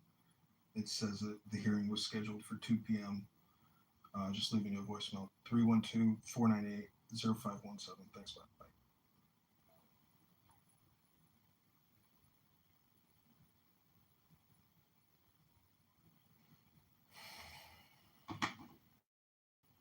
Shifting this style of functioning of the nerves and veins and the entire mechanism, so that the two states of consciousness come quickly, one after the other.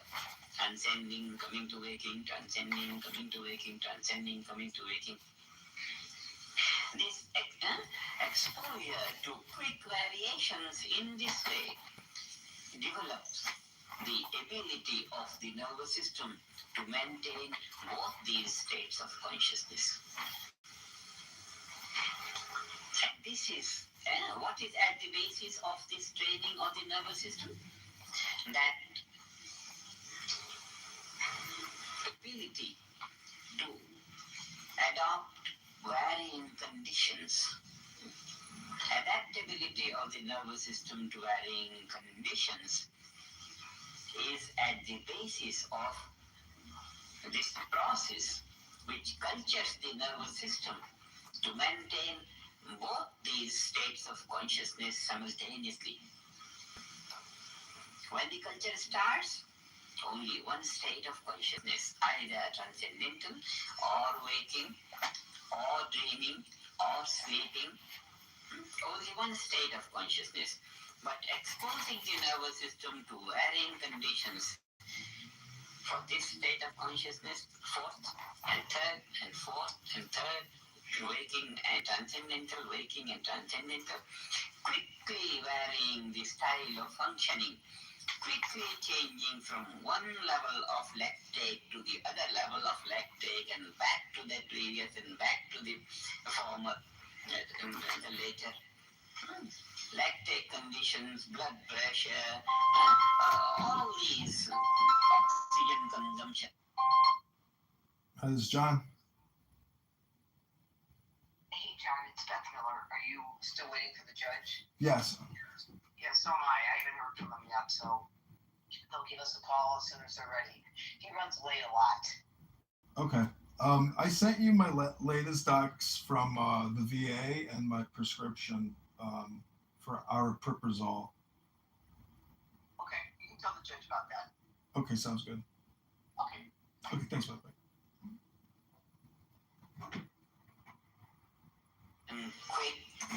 Quick, less, quick variations.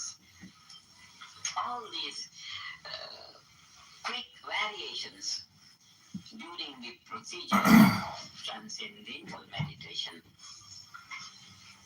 basically resolves all the. So Joanna, there's no actual like determination. They mail you a letter, and this is the hearing. It was supposed to start 20 minutes ago, so we'll see if they call soon. Blocks that would hinder the process of quick variation of the functioning. It is these stresses which block the style of functioning of nervous system responsible for the waking to take to the style of function of nervous system suitable for the transcendent. When the nervous system takes a swing from waking to the transcendental, what blocks is the stresses. Stresses block the swing. But quickly exposing the nervous system to this swing and that swing and that swing, gradually all these blocks get melted away, and then the swing becomes unobstructed. When the swing becomes unobstructed, then the swing becomes unnecessary. Then this value is the same as this value because there is no resistance in between. So the last core of the swing on this side and the last core on the swing of this side gain the same value. Even though this side remains this side and this side remains this side, there is nothing which obstructs this side being this side or this side being this side. The two shores of the river come so close together that even though they maintain their own individual side, yet they can be comprehended both together. This is the culture of nervous system, so that the most normal functioning condition can always remain, even when the things may change. When that shore and this shore have come together, doesn't matter if at one time the trees grow on this shore and at other time the wind roots out the trees and there is bare sand. Third time, maybe the herd of cows, all with no sand, no trees. The third situation is there. Waking state, dreaming state, sleep state, keep on coming, changing. This shoreline keeps changing the color. This shoreline stays unchanged. pure being, pure awareness in the company of ever-changing states of different states. And this is what brings about CC. So it's just the change. The basic thing is the adaptability of nervous system for change conditions of functioning. Adaptability of the nervous system for change conditions of functioning. And that is all, it's a natural phenomenon.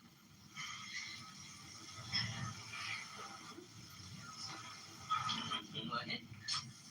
Well, still has problems. It will be the basic understanding on which all the questions regarding the variation of awareness will be solved. Now let's take them one by one.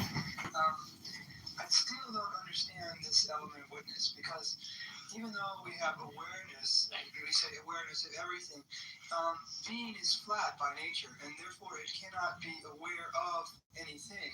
It is pure awareness itself. Right. Now, the only way I can resolve the argument is by saying that, in fact, cosmic consciousness is maintaining three states of consciousness. And that is, on the one hand, one of the relative states, waking, dreaming, or sleeping. The other hand is being, and simultaneous with being is being maintained on the level of the intellect, so that there is some ability to witness there. Because if you're asleep, for instance, and you have flat being and dead sleep, I just can't see an element of witnessing unless the intellect, the waking state intellect, is somehow there to some extent, and being is being maintained on that level of the intellect, so that the intellect can in fact make a judgment. Oh yes, I am asleep now, but yet I'm awake inside. If any aspect of waking is there, then it's not the transcendental fourth state, then it's the waking state. But how could somebody... The character of that awareness is not the character of waking state. That is the reason why it has been named a different state of consciousness.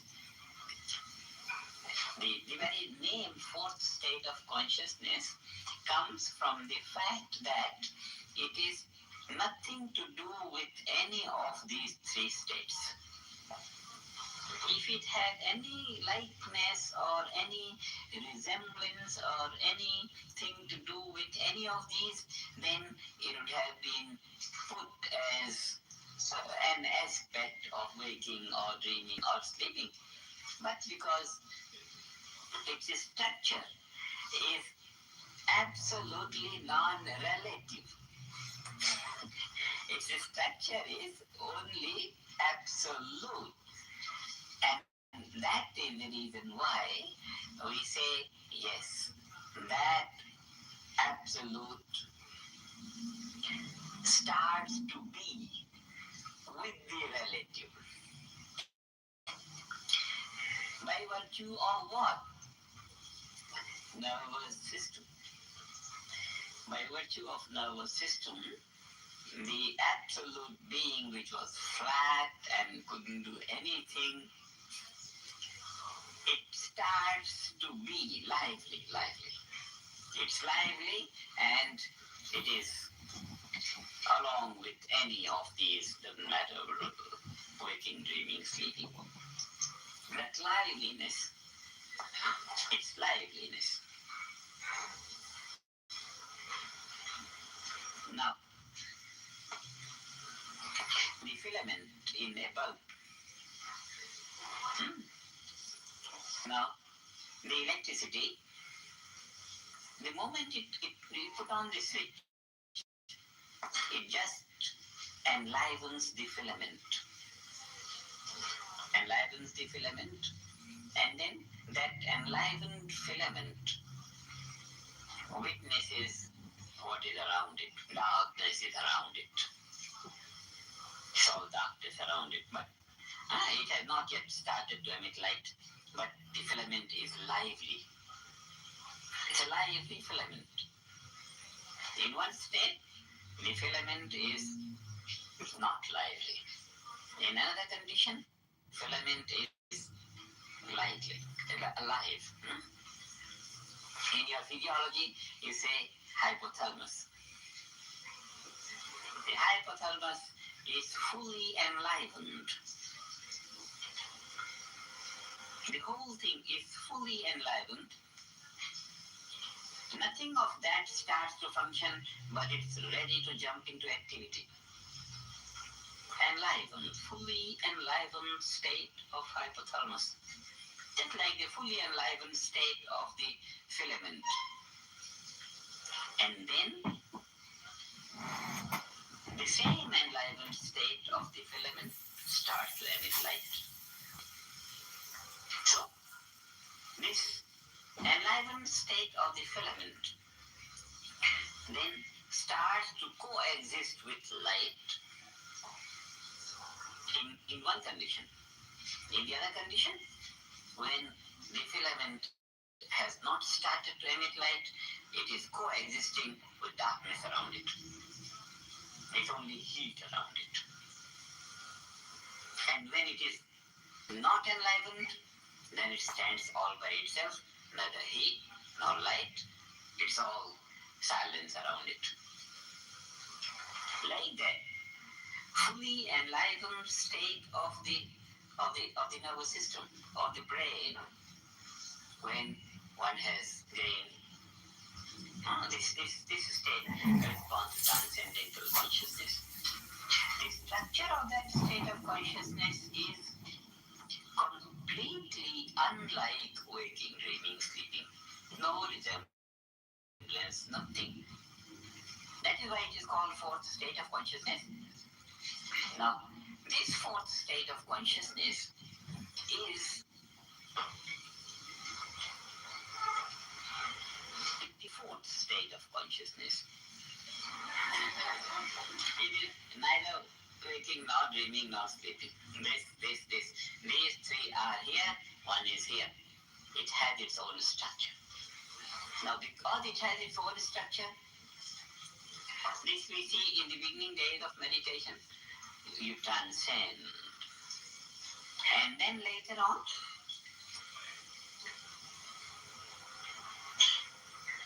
you are thinking in a very funny manner. And yet you know that awareness is not lost even when you are thinking finally. That means fine mental activity is capable of not eradicating that pure awareness, which is a state of non-activity.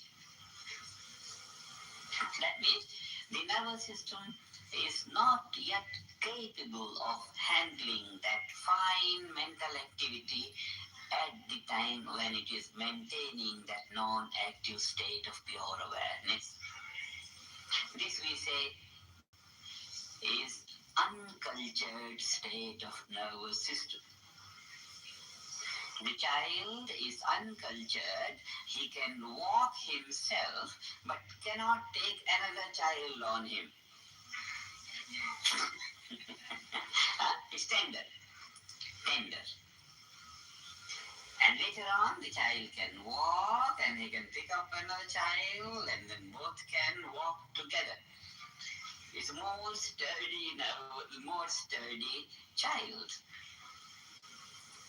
Growth has been marked when the child can take another child on him and he can walk with both child. The nervous system is tender when it can take only one state of awareness, only transcendental or only waking. Then it's tender. It needs more strength. It needs more strength, needs more culture. It should be habituated to have both states of consciousness. And what makes the child capable of taking on another child? Just his own ability to walk And he uses his ability to walk, and he walks, and he walks, and he walks, and he walks. And then by walking, he becomes capable of having another child and yet be capable of walking. The nervous system is exposed to that fourth state of consciousness. A repeated sequence of exposing the nervous system to radiate that awareness. Exposing. The nervous system becomes capable of having that and having this, having both together. This is the increased ability of the nervous system, that it is capable of handling both. And when it is capable of handling both, the beauty is that by virtue of that unbounded awareness, he has that value of just being. That being. It can hold on to its being, the state of being. And by virtue of handling waking state of consciousness, the senses can function, mind can function, ego can function. Activity can be handled at the time when the non-action, state of non-action is maintained. Now, what has happened in this state? Nothing other than the natural structure of life has been enlivened to its full value. The natural structure of life is that underneath all changing values, there is non-changing value of being. The natural structure of life is that there is activity and there is non-activity of being. Being is all permeating, all pervading. And Hi, this is John. Hi there. So is this Mr. Kitover? Yes. Hi there. Social Security, you ready for your hearing today? Yes, sir. Excellent. Judge will be with us momentarily. Thank you.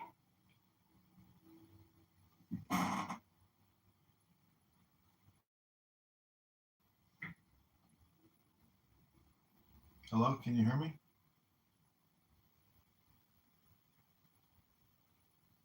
Hello? activity is going on like that.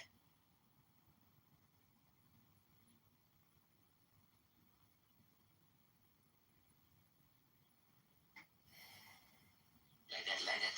This is the natural state of nervous system.